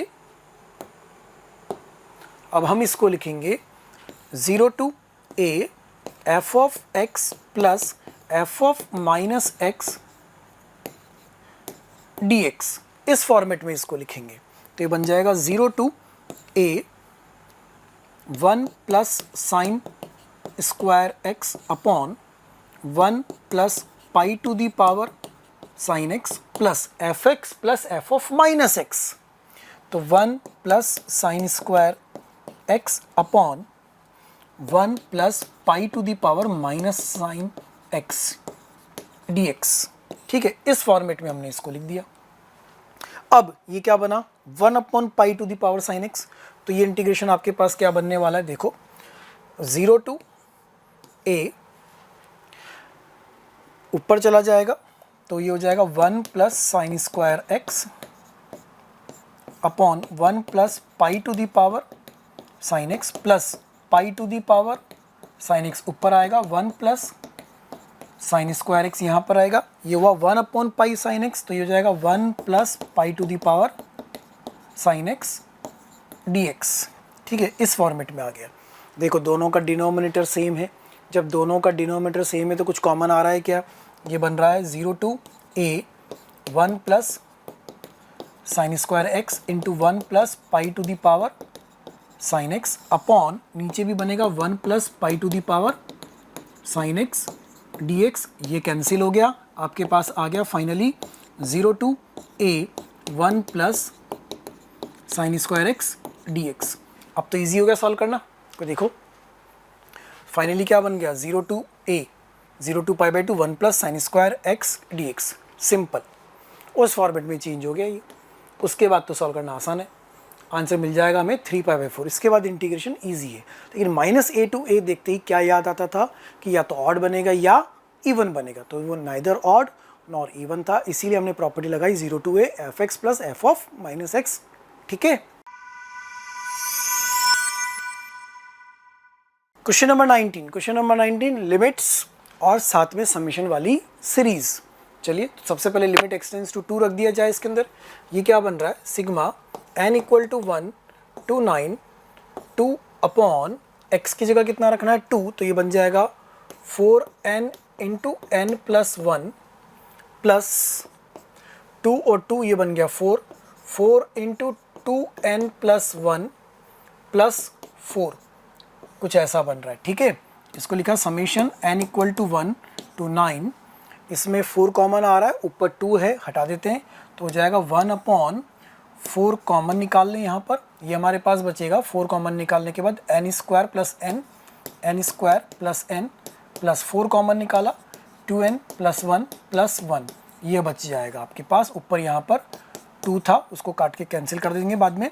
n equal to 1 to 9, सो 1/2 यहाँ पर ये कितना हुआ, n स्क्वायर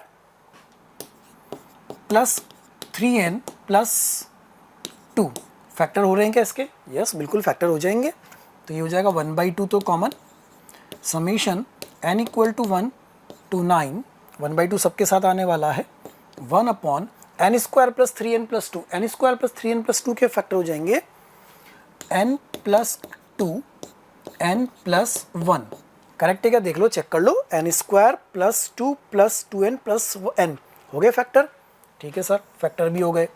अब इसको ब्रेक करके लिखें तो हम लिख सकते हैं 1/2 summation n equal to 1 to 9। इसको क्या लिख सकते हैं हम?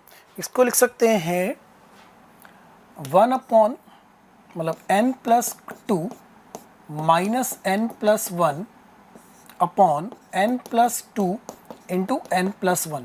देख लो एक बार, n और n कट जाएगा, 2 माइनस 1 वापस 1 ही आ जाएगा। जब इससे ब्रेक करेंगे तो ये बनेगा 1/2 summation n equal to 1 to 9 1/n plus 1 minus 1/n plus 2। ऐसा बन जाएगा। यहाँ हम सीरीज बनाने वाले हैं इससे। तो 1/2 तो सबके साथ लगा हुआ है, उसको तो सबके साथ लगा ही देते हैं 1/2 को, तो ठीक है ना। इसके बाद वाला स्टेप लिखा है हमने यहाँ पर ही। और अब n की वैल्यू 1 रखेंगे तो पहले आएगा 1/2 माइनस 1/3 प्लस n की वैल्यू 2 रखेंगे तो 1/3 माइनस 1/4 प्लस फिर अगला आएगा 1/3 रखेंगे तो 4 minus 1/5 plus 1/5 minus 1/6 plus 1/6 minus 1/7 plus 1/7 minus 1/8 plus 1/9 minus 1/10। ये क्या आया है? जब आपने 8 रखा है, आपको 9 तक जाना है, तो प्लस 1/10 माइनस 1/11 ऐसा बन गया आपका। अब देख लो, कुछ टर्म्स तो इसमें कैंसिल होने वाले हैं। तो कौन कौन से टर्म्स कैंसिल होने वाले हैं? अपन उन टर्म्स को कैंसिल आउट करते हैं। जो जो टर्म्स हमारे कटने वाले हैं, कैंसिल होने वाले हैं। सो 1/3 1/3 1/4 1/4 1/5 1/5 1/6 7 8 है ना, और 1/8 एक ब्रैकेट और था 1/8 माइनस 1/9 वाला, इसमें भी ये भी कैंसिल, ये भी कैंसिल, ये भी कैंसिल, ये भी कैंसिल, ये भी कैंसिल। तो आपके पास क्या बच रहा है? 1/2 ब्रैकेट के अंदर 1/2 माइनस 1/11, ये आपके पास रिमेनिंग रह जाएगा। इसको सिंप्लीफाई कर लेते हैं, आंसर आ जाएगा अपना। तो कितना हो गया ये? 1/4 minus 1/22। This will give you the final answer, 1/4 minus 1/22। ठीक है, देखिए ये पूरा रहा 1/2 माइनस 1/11, इतना ही बचा था बस। 9/44, 9/44 हमारा करेक्ट आंसर आ जाएगा। देखिए पूरी सीरीज वही 1/2 1/2 माइनस 1/11। तो इसको ब्रेक करना है सही तरीके से। सही तरीके से अगर इसको ब्रेक कर लेंगे तो सॉल्व हो जाएगा और आंसर मिल जाएगा 9/44। Okay, question number 22। The point P -2√6, √3 lies on the hyperbola x² / a² - y² / b² = 1 having the eccentricity √5/2।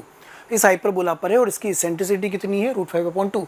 If the tangent and normal at P to the hyperbola, point P पर इस hyperbola की tangent और point P पर इस hyperbola की normal, इसके conjugate axis को point Q पर और R पर कट करती है, तो ये QR लेंथ क्या होगी? इसका पॉइंट P पर नॉर्मल की इक्वेशन लिखेंगे, पॉइंट P पर टेंजेंट की इक्वेशन लिखेंगे, फिर उसको कॉन्जुगेट एक्सिस से कट कराएंगे, पॉइंट P मिलेगा, पॉइंट R मिलेगा, दोनों के बीच में डिस्टेंस फॉर्मूला लगा देंगे। ठीक है, तो सबसे पहले ये रहा point P, it lies on the hyperbola. Point P जो है वो हाइपरबोला के ऊपर है ऑब्वियसली, तो वो सेटिस्फाई करेगा। ठीक है, एक इक्वेशन वहाँ से बन गई। सेकेंड थिंग, इसेंट्रिसिटी दी हुई है √5/2, इसका भी यूज़ करेंगे तो एक रिलेशन और बनता है अपने पास। तो पहला रिलेशन अपने पास ये आया 4b² = a²। सेकेंड, इस दोनों को सॉल्व करा तो b = √3, ये b की वैल्यू मिल गई। अब उससे हमें a की वैल्यू भी मिल गई, तो a = √12, b = √3। ये रहा गिवन हाइपरबोला। पहला काम हमने पूरा कर लिया। पॉइंट को हाइपरबोला की इक्वेशन में रखा, एक इक्वेशन, इसेंट्रिसिटी √5/2 थी, उससे दूसरी इक्वेशन, दोनों को सिंप्लीफाई करके हमने a और b फाइंड कर लिए हैं। तो a और b दोनों मिल गए, हाइपरबोला की इक्वेशन आ गई x² / 12 - y² / 3 = 1। अच्छा, किसी पर्टिकुलर पॉइंट पर अगर टेंजेंट की इक्वेशन लिखनी हो तो क्या लिखते हैं, t = 0, x(x1) / a² - y(y1) / b² = 1, वही लगा दिया, x(x1) / a² - y(y1) / b² = 1। ये टेंजेंट की इक्वेशन आ गई। क्या है, टेंजेंट एट p। और ये टेंजेंट एट p जो है वो कौन सी एक्सिस को कट कर रही है, conjugate axis. Transverse axis, conjugate axis याद है ना, तो कॉन्जुगेट एक्सिस कौन सी होगी, वर्टिकल वाली। अगर ये हाइपरबोला है, ठीक है ना, तो कॉन्जुगेट एक्सिस कौन सी होगी, ये वाली, ये कॉन्जुगेट एक्सिस होगी। तो इस कॉन्जुगेट एक्सिस पर x क्या होगा, 0। तो इससे पॉइंट Q मिल गया आपको, पॉइंट Q मिल गया। अब क्या लिखेंगे आप, नॉर्मल। स्लोप ऑफ टेंजेंट कितना है, -1/√2, ये दिख रहा है यहाँ से, slope of tangent -1/√2। Therefore slope of normal is equal to √2। Slope of normal मिल गया √2, ये रही नॉर्मल की इक्वेशन। उसी पॉइंट P पर नॉर्मल की इक्वेशन। अब उसमें भी क्या रखा फिर x = 0, तो आपको पॉइंट R मिल जाएगा 0,5√3। पॉइंट Q ऑलरेडी आपके पास आ चुका है 0, -√3। देयरफॉर QR डिस्टेंस सीधा सीधा मिल रहा है 5√3 उससे √3 तक कितना हो गया, 6√3। ये QR डिस्टेंस मिल जाएगा। इजी लेवल का क्वेश्चन था। हाइपरबोला की टेंजेंट नॉर्मल लिख करके दोनों में x = 0 रखने से पॉइंट Q और R दोनों अवेलेबल हो रहे हैं। पॉइंट Q और R के बीच का डिस्टेंस कैलकुलेट करना था। ओके, सो सेक्शन ए खत्म हो गया। Now section B. Section B means integer type. इसमें कितने क्वेश्चंस थे अपने पास, 10 क्वेश्चंस थे, आउट ऑफ विच हमें कितने करने थे, 5 ही हमें करने थे। ठीक है, चलिए देख लेते हैं 1 by 1। पहला क्वेश्चन, इफ एन के डिनोट्स एन सी के, एनसीआर का फॉर्मूला याद है ना आपको, एनसीआर, ये ध्यान रखना, NCR is equal to NC n - r। इसी प्रॉपर्टी का इस क्वेश्चन के अंदर यूज करेंगे तो बहुत जल्दी सॉल्व हो जाएगा ये। ठीक है, दिया हुआ है n k is equal to n C k if k lies in between 0 to n and 0 otherwise. अगर के 0 से n के बीच में है तो एन सी के को रिप्रेजेंट करेगा, एल्स वो 0 होगा। अब आपको फाइंड करना है इफ ए के equal to summation i = 0 to 9 ci। इस ए के को हम थोड़ा अच्छे से लिखते हैं, a k is equal to summation i = 0 to 9 ci। ठीक है, ये वाला क्या बन जाएगा, 12 - k + i। ठीक है, ब्रैकेट की जरूरत नहीं है, ब्रैकेट की यहाँ पे आवश्यकता नहीं है, ब्रैकेट नहीं लगा हुआ है। ठीक है, हटा दिया ब्रैकेट हमने, प्लस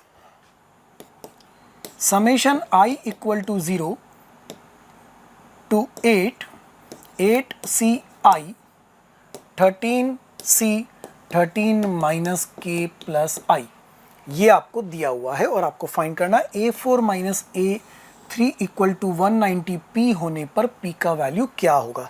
तो पहले सीरीज को देखें, सीरीज क्या बनेगी, i की वैल्यू 0 रखें 9c0, i की वैल्यू 0 रखें तो 12c 12 - k प्लस i की वैल्यू 1 रखें तो 9c1 12c1 रखा तो 13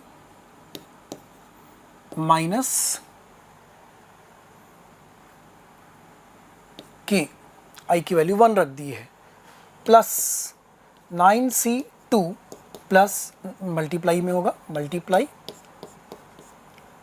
12c 14 - k, ऐसे चलता जाएगा।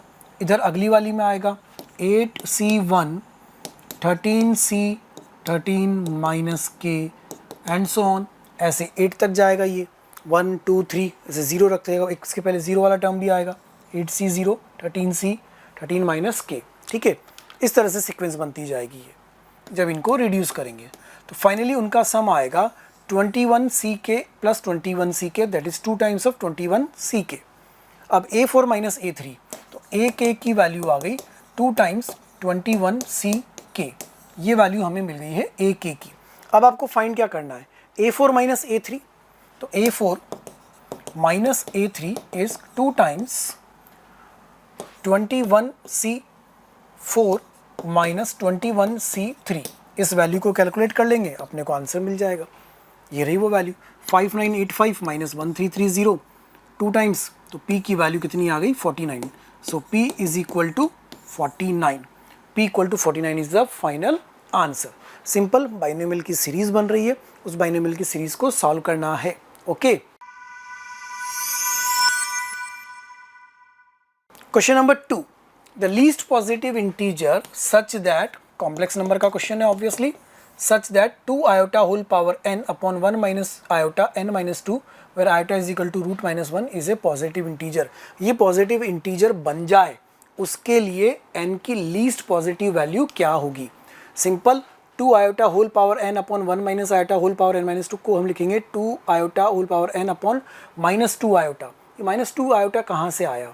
n माइनस 2 अपॉन 2 कर दिया उसको, मतलब उसका स्क्वायर रूट निकाल लिया अपन, है ना, तो वो वैल्यूज़ को कन्वर्ट कर लिया, 1 माइनस आइटा को हमने कन्वर्ट कर लिया, तो ये बन गया। अब जब आप इसको सॉल्व कर रहे हो, सिंप्लीफाई कर रहे हो, तो फाइनली आपके पास ये एक्सप्रेशन कुछ इस फॉर्मेट में आ रहा है, 2 की power n plus 2 upon 2, iota की power n plus 2 upon 2 minus 1 की पावर n माइनस 2 अपॉन 2। अभी पॉजिटिव इंटीजर कब बनेगा? जब n की वैल्यू रख के देखेंगे, तो n की वैल्यू 1 2 3 4 रख रहे हो, तो n इक्वल टू 6 रखने पर ये एक पॉजिटिव इंटीजर में कन्वर्ट हो रहा है।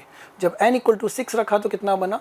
2 टू दी पावर 6 रखने पर बन जाएगा 2 की पावर 4, 6 रखने पर बन जाएगा ये आयोटा की पावर 4 जो कि 1 हो जाएगा, 6 रखने पर बन जाएगा 6 माइनस 2 दैट इज़ 4, 4 अपॉन 2, तो ये माइनस 1 की पावर 2 बन जाएगा। इट मीन्स ये बन जाएगा सीधा सीधा 16। एक पॉजिटिव इंटीजर में कन्वर्ट हो रहा है n की वैल्यू 6 रखने पर। ठीक है, so least positive integer is 6। Question number 3, vectors.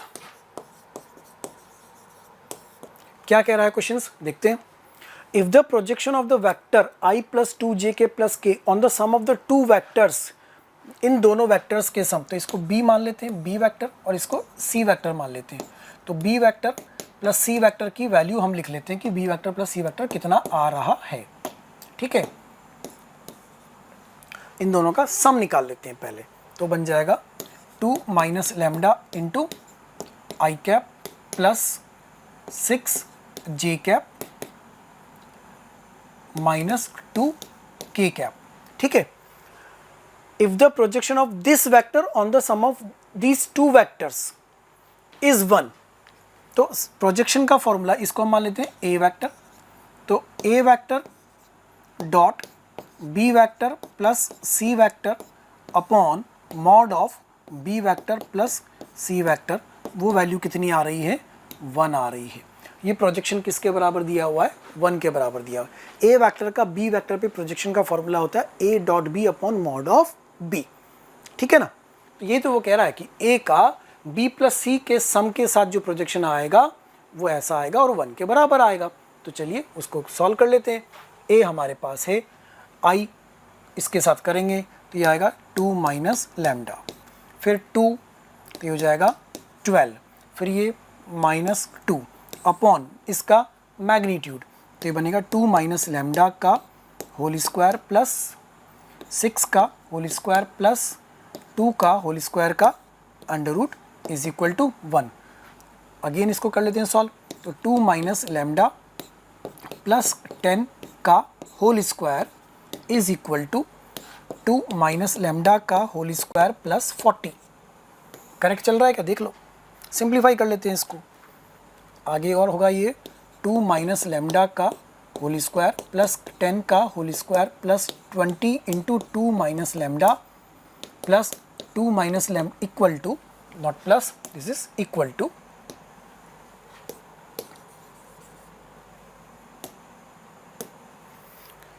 इधर वाला सॉल्व हो गया, इक्वल टू 2 माइनस लैम्डा का होल स्क्वायर प्लस 40। तो ये पूरा टर्म कैंसिल, सिंप्लीफाई करते हैं आगे।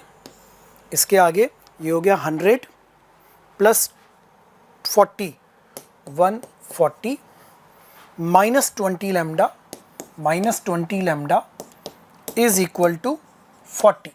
उधर 40 बचा, उधर ले जाते हैं, इधर ले आते हैं, तो 100 is equal to 20 lambda, lambda is equal to 5, lambda की वैल्यू कितनी मिल गई? 5। ये था क्वेश्चन कि एक वेक्टर का दूसरे वेक्टर के साथ प्रोजेक्शन की वैल्यू 1 है, तो लैम्डा कितना होगा, तो आंसर कितना मिला 5। सो 5 इज द आंसर, ये रहा 5। दोनों का सम बी वेक्टर लिया गया, projection a dot b upon mod b, उसकी वैल्यू सॉल्व करके किसके बराबर रख दी गई, 1 के बराबर। तो सॉल्व करने पर लैम्डा कितना आया 5 ही अपना आंसर आ रहा था। ठीक है, question number 4, if the sum of all 3 digit numbers less than or equal to 500 that are formed using the digit 1 and they all are multiple of 11, सबके सब किसका मल्टीपल हो, वो 11 का मल्टीपल हो, तो क्या होगा। देखो सीरीज 3 डिजिट नंबर है, 3 डिजिट नंबर है, ठीक है, डिवीज ये रहा 209, 220, 231, कहाँ तक जाएगा 495 तक, क्योंकि क्या बोला हुआ था, all 3 digit numbers less than और equal to 500 that are formed without using the digit 1, उनमें 1 नहीं आना चाहिए, and they are multiple of 11, वो 11 के मल्टीपल भी होने चाहिए। तो हम पहले 3 डिजिट नंबर से शुरुआत करी 209 से, ठीक है, 11 के मल्टीपल की बात करते हुए चले गए आगे तक, 209 से शुरू करा, आगे तक जा रहे हैं हम, कहाँ तक पहुँचे 495 तक। एक AP बन रही है, ठीक है, क्या बन रही है, एक AP बन रही है, उस AP का सम निकाल लिया हमने 9504, ठीक है। अब इसमें कुछ नंबर्स ऐसे थे जिसमें 1 आ रहा था, तो ये 3 नंबर ऐसे हैं जिसमें 1 यूनिट प्लेस पे आ रहा है, 231, 341 एंड 451। 2 नंबर ऐसे हैं जिनमें 1 10th प्लेस पे आ रहा है, 319 एंड 418। इनको अगर माइनस कर देंगे, मतलब इनके सम को माइनस कर देंगे इस 9504 में से, तो क्या हमें टोटल आंसर मिल जाएगा, यस सर मिल जाएगा। तो हमने क्या करा, 9501 में से इन पांचों का सम माइनस कर दिया और 7744 फाइनल आंसर हमें निकाल लिया। क्लियर, सिंपल, बेसिक, ठीक है। सो 7744 is the correct answer. Question number 5, matrices, adjoint matrix वाला कंसेप्ट, ठीक है, मैट्रिक्स वाले चैप्टर का क्वेश्चन है। फॉर्मूला आपको याद होगा, adjoint of ka is equal to k to the power n minus 1 into adjoint of a, कुछ इस फॉर्मेट में बनता है, याद आ रहा है, कुछ ऐसा ही है ना। दूसरी बात, determinant of adjoint of a is equal to determinant of a n minus 1, ये भी आपको याद आ रहा होगा, बिल्कुल सर ये भी याद आ रहा है। इन्हीं का यूज़ करके इसको सॉल्व कर सकते हैं। देखो adjoint of 2a, 2 बाहर आएगा, ये रहा। देखो एडजॉइंट ऑफ 2a, 2 की पावर n माइनस 1, तो 2 की पावर 2 बाहर आ गया, तो 4 एडजॉइंट ऑफ a बन गया। फिर एडजॉइंट ऑफ एडजॉइंट 2a लिखेंगे तो ये बन जाएगा एडजॉइंट ऑफ 4 एडजॉइंट a। अब 4 की पावर 2 आएगा तो 16 बाहर आ जाएगा, 16 adjoint of adjoint a। Property वही चल रही है, adjoint of k a is equal to k to the power n minus 1 into adjoint of a। इस प्रॉपर्टी का यूज़ कर रहे हैं हम, ठीक है ना। तो n कितना है, n कितना है यहाँ पर 3/3 का मैट्रिक्स था ना, तो n इज 3, वो बाहर आ गया। अब इसको फिर अंदर लेके चलेंगे उसके, क्योंकि डिटरमिनेंट भी लगाना है, तो हमने लिख दिया एडजॉइंट ऑफ, देखो क्वेश्चन के अकॉर्डिंग ये रहा, डिटरमिनेंट लगाना है यहाँ पर, डिटरमिनेंट के अकॉर्डिंग चल रहे हैं। ये रहा adjoint of 32, determinant of a, ये बन गया डिटरमिनेंट a का होल स्क्वायर एडजॉइंट a। बस अब आगे सिंप्लीफाई करना बचा, पूरे का डिटरमिनेंट लिया, सिंप्लीफाई किया अमन ने, इसकी वैल्यू फिर कितनी हो जाएगी, डिटर्मिनेंट ऑफ a का होल स्क्वायर, ये उसकी वैल्यू डिटर्मिनेंट ऑफ a का होल स्क्वायर, 2 की पावर 3, 32, 2 की पावर 5, 5 होल पावर 6, तो 2 की पावर 30 बना, 2 की पावर 3 ये रहा, डिटर्मिनेंट ऑफ a की पावर 6, डिटर्मिनेंट ऑफ a की पावर 6 ये बना, डिटर्मिनेंट ऑफ a की पावर 2 ये बना, तो कुल मिला के आया 2 की power 41। So determinant of a whole power 8 is equal to 2 to the power 8। Solve करने पर डिटर्मिनेंट ऑफ a की वैल्यू मिलती है +-2, सो डिटर्मिनेंट ऑफ a का होल स्क्वायर कितना आ जाता है 4। क्या हमसे यही पूछा था, yes, determinant of a square यही हमसे पूछा था, जो कितना मिल रहा है 4 मिल रहा है। तो property of adjoint of matrix का यूज करके आंसर कितना मिल रहा है 4, ठीक है। क्वेश्चन नंबर 6, मैक्सिमा मिनिमा का क्वेश्चन है, साथ ही साथ एरिया भी है ना। Let a and b the respectively the points of local maxima and local minima of the function fx equal to 2x cube minus 3x square minus 12x। तो fx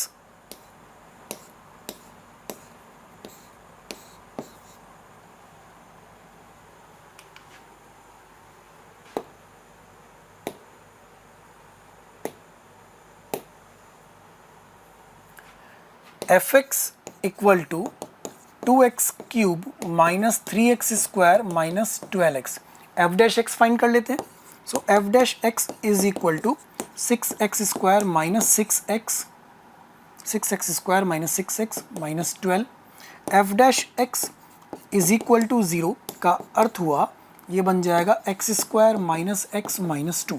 simplify कर लें इसको और ये बन जाएगा X square plus X minus 2x minus 2 equal to 0। So this is x into x plus 1 minus 2 into x plus 1 is equal to 0। Critical points मिलने वाले हैं अपने को। तो क्रिटिकल पॉइंट्स क्या मिल गए हैं? x plus 1 into x minus 2 is equal to 0, that is x equal to minus 1 and x equal to 2। These are the critical points. बोला है ना a and b are respectively the points of local maxima and local minima. तो क्या हमें दोनों point मिल गए, एक -1 और एक 2। ठीक है, -1 से 2 के बीच में x एक्सिस और line x equal to a x equal to b से जो एरिया बनेगा उस एरिया का 4 टाइम्स क्या आएगा, ये हमने सॉल्व कर लिया। -2 और 1 आया। y की वैल्यू रखेंगे तो पॉइंट मिलेगा एक 2 कॉमा -20 और दूसरा मिलेगा -1 कॉमा 7। ये 2 पॉइंट हमें मिल रहे हैं। ये रहा point of maxima and point of minima. Graph break होगा कौन से पॉइंट पर? 0 पर। तो -1 to 0, -1 से 0 में ये कैसा बन रहा है? पॉजिटिव। तो एज इट इज़ बन जाएगा पॉजिटिव। ये रहा एफ एक्स। 0 से 2 के बीच में कैसा बन रहा है? नेगेटिव। तो बाहर क्या लग जाएगा? माइनस, ये नेगेटिव हो गया। तो -1 से 0 में और 0 से 2 में इंटीग्रेट कर लें, सिंपल। 2x क्यूब का हो जाएगा 2x की पावर 4/4, एक्स स्क्वायर का x cube by 3, 12x x square upon 2, फिर 12x एक्स स्क्वायर अपॉन 2 6 हो गया, 3x स्क्वायर का x क्यूब बाई 3, 3 कट गया। ठीक है ना, वैल्यू रखो, सॉल्व करो। 4a की वैल्यू कितनी? 114। तो मेन क्या था? क्रिटिकल पॉइंट फाइंड करना और ये पता करना कि कहाँ पर मैक्सिमा आ रहा है, कहाँ पर मिनिमा आ रहा है। So correct answer is 114। Okay, चलिए क्वेश्चन नंबर 7 पे आते हैं। प्रोग्रेशन वाले चैप्टर का है। कौन से चैप्टर का है बेटा? प्रोग्रेशन वाले चैप्टर का है। ठीक है, A1 A2 A10 B and AP with the common difference -3। तो AP बन रही है, क्या बन रही है? A1 -3, then A1 -6, then A1 -9 and so on. ऐसी बनेगी क्योंकि कॉमन डिफरेंस -3 का जा रहा है। B1 B2 B10 B the GP। So this will B B1 2B1 4B1 8B1 and so on. ठीक है ना, क्योंकि ये GP है, कॉमन रेशियो जिसका 2 दिया हुआ है। CK is equal to AK plus BK, एक फॉर्मूला दिया हुआ है। K की वैल्यू 1 से 10 तक है। C2 means A2 plus B2। तो C2 is equal to A2 कितना है अपने पास? A1 -3 प्लस B2 कितना है? 2B1 और C2 की वैल्यू कितनी है? 12। तो ये 12 के बराबर हो रहा है। It means A1 plus 2B1 is equal to 15। देखो एक इक्वेशन बन गई A1 में और B1 में। हम AP फाइंड कर लेंगे पूरी। एक रिलेशन और है अपने पास। C2 12 होने के साथ साथ C3 की वैल्यू 13 भी दी है, तो C3 को भी सॉल्व कर लेते हैं। C3 is A3 plus B3, कितना? 13 इज इक्वल टू A3 क्या होगा? A1 -6 plus B3 is 4B1। चलिए ये कितना बना? A1 plus 4B1 is equal to 19। ये इक्वेशन नंबर 2 बन गई। इक्वेशन नंबर 1 और इक्वेशन नंबर 2 दोनों को सिंप्लीफाई कर लेते हैं। तो A1 plus 2B1 is equal to 15, A1 plus 4B1 is equal to 19, minus minus minus simplify कर लिया जाए भाई इसको। ये कैंसिल आउट हो गया, कितना हो गया? -2B1 is equal to -4। तो B1 की वैल्यू आ गई 2। B1 की वैल्यू कितनी आ गई? 2। B1 की वैल्यू 2 रखेंगे तो A1 की वैल्यू कितनी हो जाएगी? A1 की वैल्यू, B1 की वैल्यू रखी 2, 4, 11। तो A1 इज इक्वल टू 11। लो भाई, B1 2 आ गया, A1 11 आ गया। अब पूछा क्या था? Summation k equal to 1 to C K, ठीक है ना। इसको हमें सॉल्व करना है, कोई मुश्किल काम नहीं बचा। B1 2 आ गया, A1 11 आ गया, ये सॉल्व कर चुके अपन।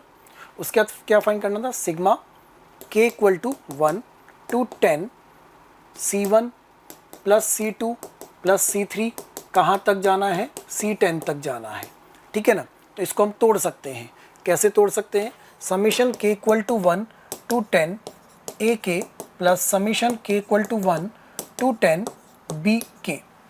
तोड़ दो इसको, वैल्यू मिल जाएगी आपको आराम से। ये देखो, ये ब्रेक कर दिया हमने इसको इस तरीके से। सीरीज क्या बनेगी, A1 plus A2 plus A3 till A10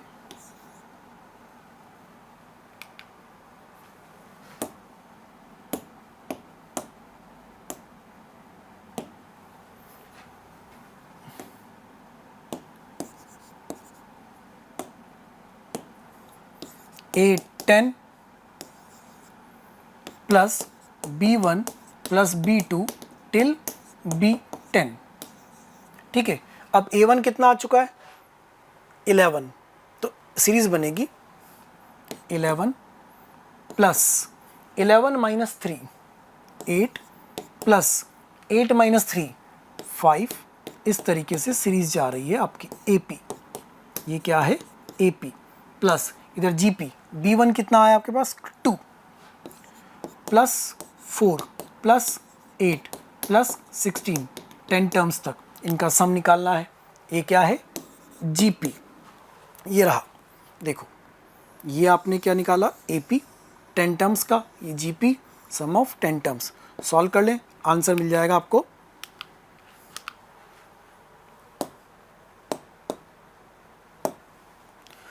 2021, ये अपना आंसर इसमें आ रहा है, ठीक है। सो AP और GP दोनों का कॉम्बिनेशन हो रहा है इसके अंदर।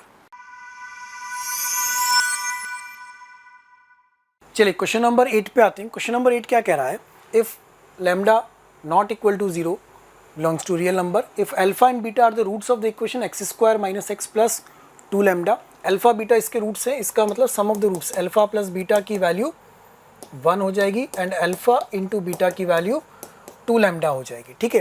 And alpha and gamma are the roots of this equation, alpha gamma इसके रूट्स हैं, तो अल्फा प्लस गामा की वैल्यू हो जाएगी 10/3 एंड अल्फा इंटू गामा की वैल्यू हो जाएगी 27 लैम्डा बाई 3। इतना डाटा अपने को मिल गया। अल्फा दोनों में कॉमन रूट है, ध्यान से देखो, इसका भी रूट अल्फा है, इसका भी रूट अल्फा है, it means alpha is the common root of both equations. दोनों में रख देते हैं, तो रखते हैं alpha square minus alpha plus 2 lambda is equal to 0। दूसरी इक्वेशन में रखते हैं 3 alpha square minus 10 alpha plus 27 lambda is equal to 0। और इन दोनों को क्या करेंगे हम, सॉल्व। इन दोनों को सॉल्व करने से हमें किसकी वैल्यू मिलेगी, अल्फा की वैल्यू मिलेगी in the terms of lambda, मतलब दोनों का कॉमन रूट हमें मिल जाएगा। तो वो कॉमन रूट निकाल लेते हैं, इसको भी 3 से मल्टीप्लाई कर देते हैं, तो ये बनेगा 3 alpha square minus 3 alpha plus 6 lambda is equal to 0।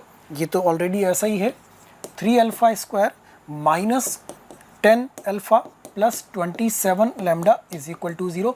Minus plus minus, लो भैया काटा पीटी हो गई, यहाँ पे हो गया 10 अल्फा माइनस 3 अल्फा 7 अल्फा, ठीक है। इधर यहाँ कितना आ रहा है, minus 21 lambda is equal to 0। So alpha is equal to 21/7, that is 21/7, तो ये आ जाएगा 3 लैम्डा। अल्फा की वैल्यू मिल गई 3 लैम्डा, कॉमन रूट मिल गया। अब इस कॉमन रूट को किसी भी एक इक्वेशन में रख देते हैं और सॉल्व कर देते हैं। Put alpha is equal to 3 lambda, तो हो जाएगा 3 लैम्डा का होल स्क्वायर, पहली इक्वेशन में रख रहे हैं, minus 3 lambda plus 2 lambda is equal to 0, तो 9 lambda square minus lambda is equal to 0। Lambda into 9 lambda minus 1 is equal to 0। Lambda is equal to 0 possible नहीं है, क्वेश्चन ने मना करके रखा हुआ है, तो लैम्डा की वैल्यू आ गई 1/9। ये लैम्डा की वैल्यू मिल गई 1/9। एक कॉमन रूट था वो भी आ चुका था 3 लैम्डा। अच्छा पूछा क्या है, बीटा गामा अपॉन लैम्डा। अब तो सब कुछ अपन सॉल्व कर सकते हैं क्योंकि लैम्डा की वैल्यू 1/9 आ गई है तो इक्वेशंस भी सॉल्व हो गई हैं, ठीक है ना। अल्फा 3 लैम्डा मिल गया तो अल्फा की वैल्यू कितनी हो गई 1/3। ये अल्फा की वैल्यू आ गई, ये रहा अल्फा। अल्फा यहाँ रखोगे गामा मिल जाएगा, कर लेते हैं उसको भी सॉल्व। इधर से हाँ, हमारे पास अल्फा आ गया 1/3। अल्फा प्लस बीटा कितना है 1, तो 1/3 plus beta is equal to 1। तो इससे हमें बीटा की वैल्यू मिलेगी 2/3। 1 माइनस 1/3 दैट इज 2/3, ठीक है ना। सबको कलेक्ट करते हुए चल रहे हैं अपन। लैम्डा 1/9, बीटा की वैल्यू कितनी 2/3। क्या और चाहिए आपको, गामा। गामा यहाँ से निकालते हैं, alpha plus gamma equal to 10/3। तो सॉल्व कर लेते हैं इसको, यहाँ करता हूँ मैं। अल्फा की value 1/3 plus gamma is equal to 10/3। तो यहाँ से गामा की वैल्यू आ गई 10/3 minus 1/3 9/3 that is 3। Gamma is equal to 3।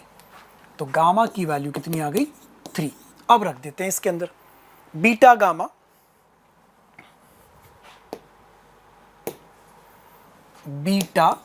Gamma upon lambda is equal to beta 2/3 gamma 3 upon lambda 1/9। कितना आंसर आ गया, 3 कट गया, 2 upon 1/9 that is 18। So 18 is the final answer. 3 cut जाएगा, 9 ऊपर जाएगा, 2 इंटू 9 आंसर कितना आ जाएगा 18। इस क्वेश्चन का आंसर कितना आना चाहिए 18 बिल्कुल 18 मिल रहा है। देखो अल्फा की वैल्यू निकाली 3 लैम्डा, अल्फा को पुट करा, लैम्डा की वैल्यू निकाली 1/9, फिर उससे हमने अल्फा निकाल लिया root, common root 1/3, beta 2/3, gamma 3, solve किया 18, ठीक है। यही सब हमने कैलकुलेशन करी थी, आंसर कितना मिल रहा था 18। So final correct answer is 18।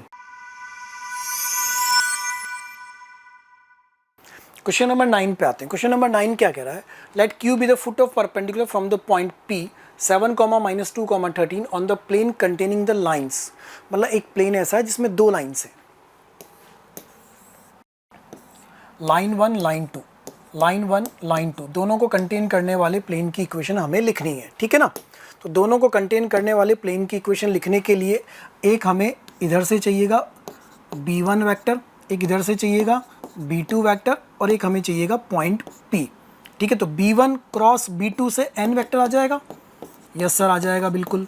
क्यों, क्योंकि जो n वेक्टर होगा वो b1 क्रॉस b2 प्लेन के परपेंडिकुलर आ जाएगा, क्लियर।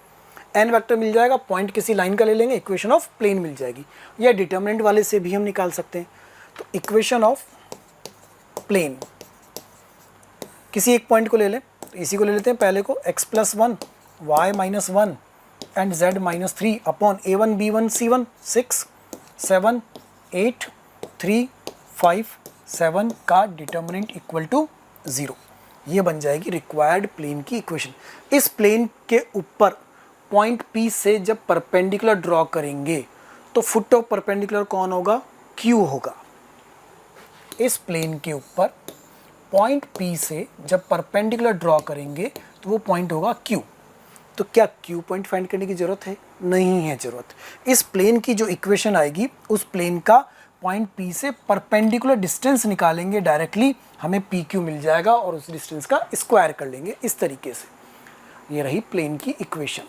तो ये रहा आपका प्लेन का equation x - 2y plus z is equal to 0। ये प्लेन की इक्वेशन। अब परपेंडिकुलर डिस्टेंस निकालना है 7 - 2 13 इस पॉइंट से, ठीक है।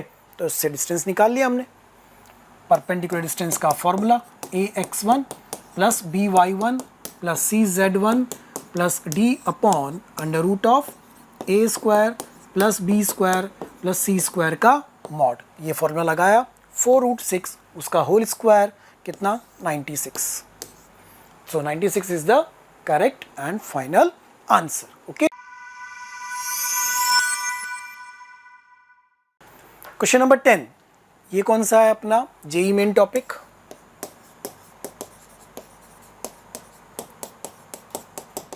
जेई मेन टॉपिक का क्वेश्चन है, ठीक है। क्या दिया हुआ है देखिए, mean and variance of the 4 number 3, 7, x and y।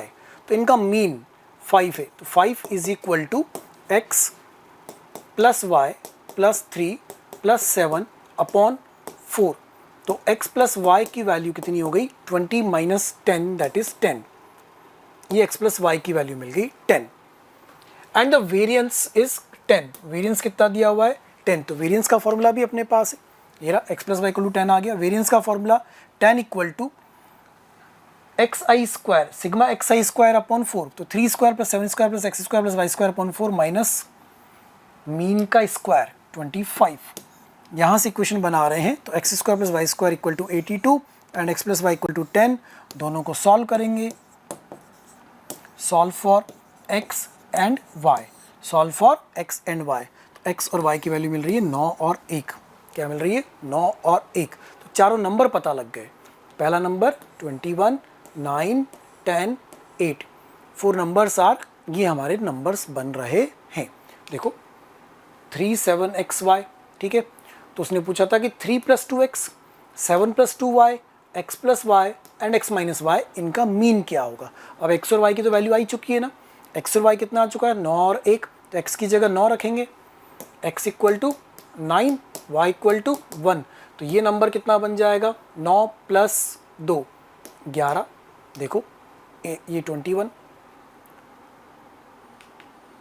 3 plus 2x, 3 plus 2x, sorry 3 plus 2x is 3 plus that is 21, then 7 plus 2y 9, then x plus y 10,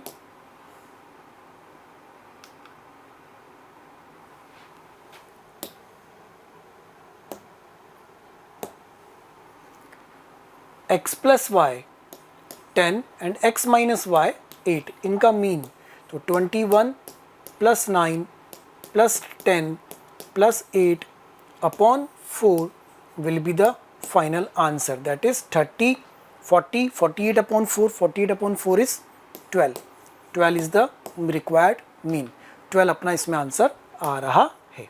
okay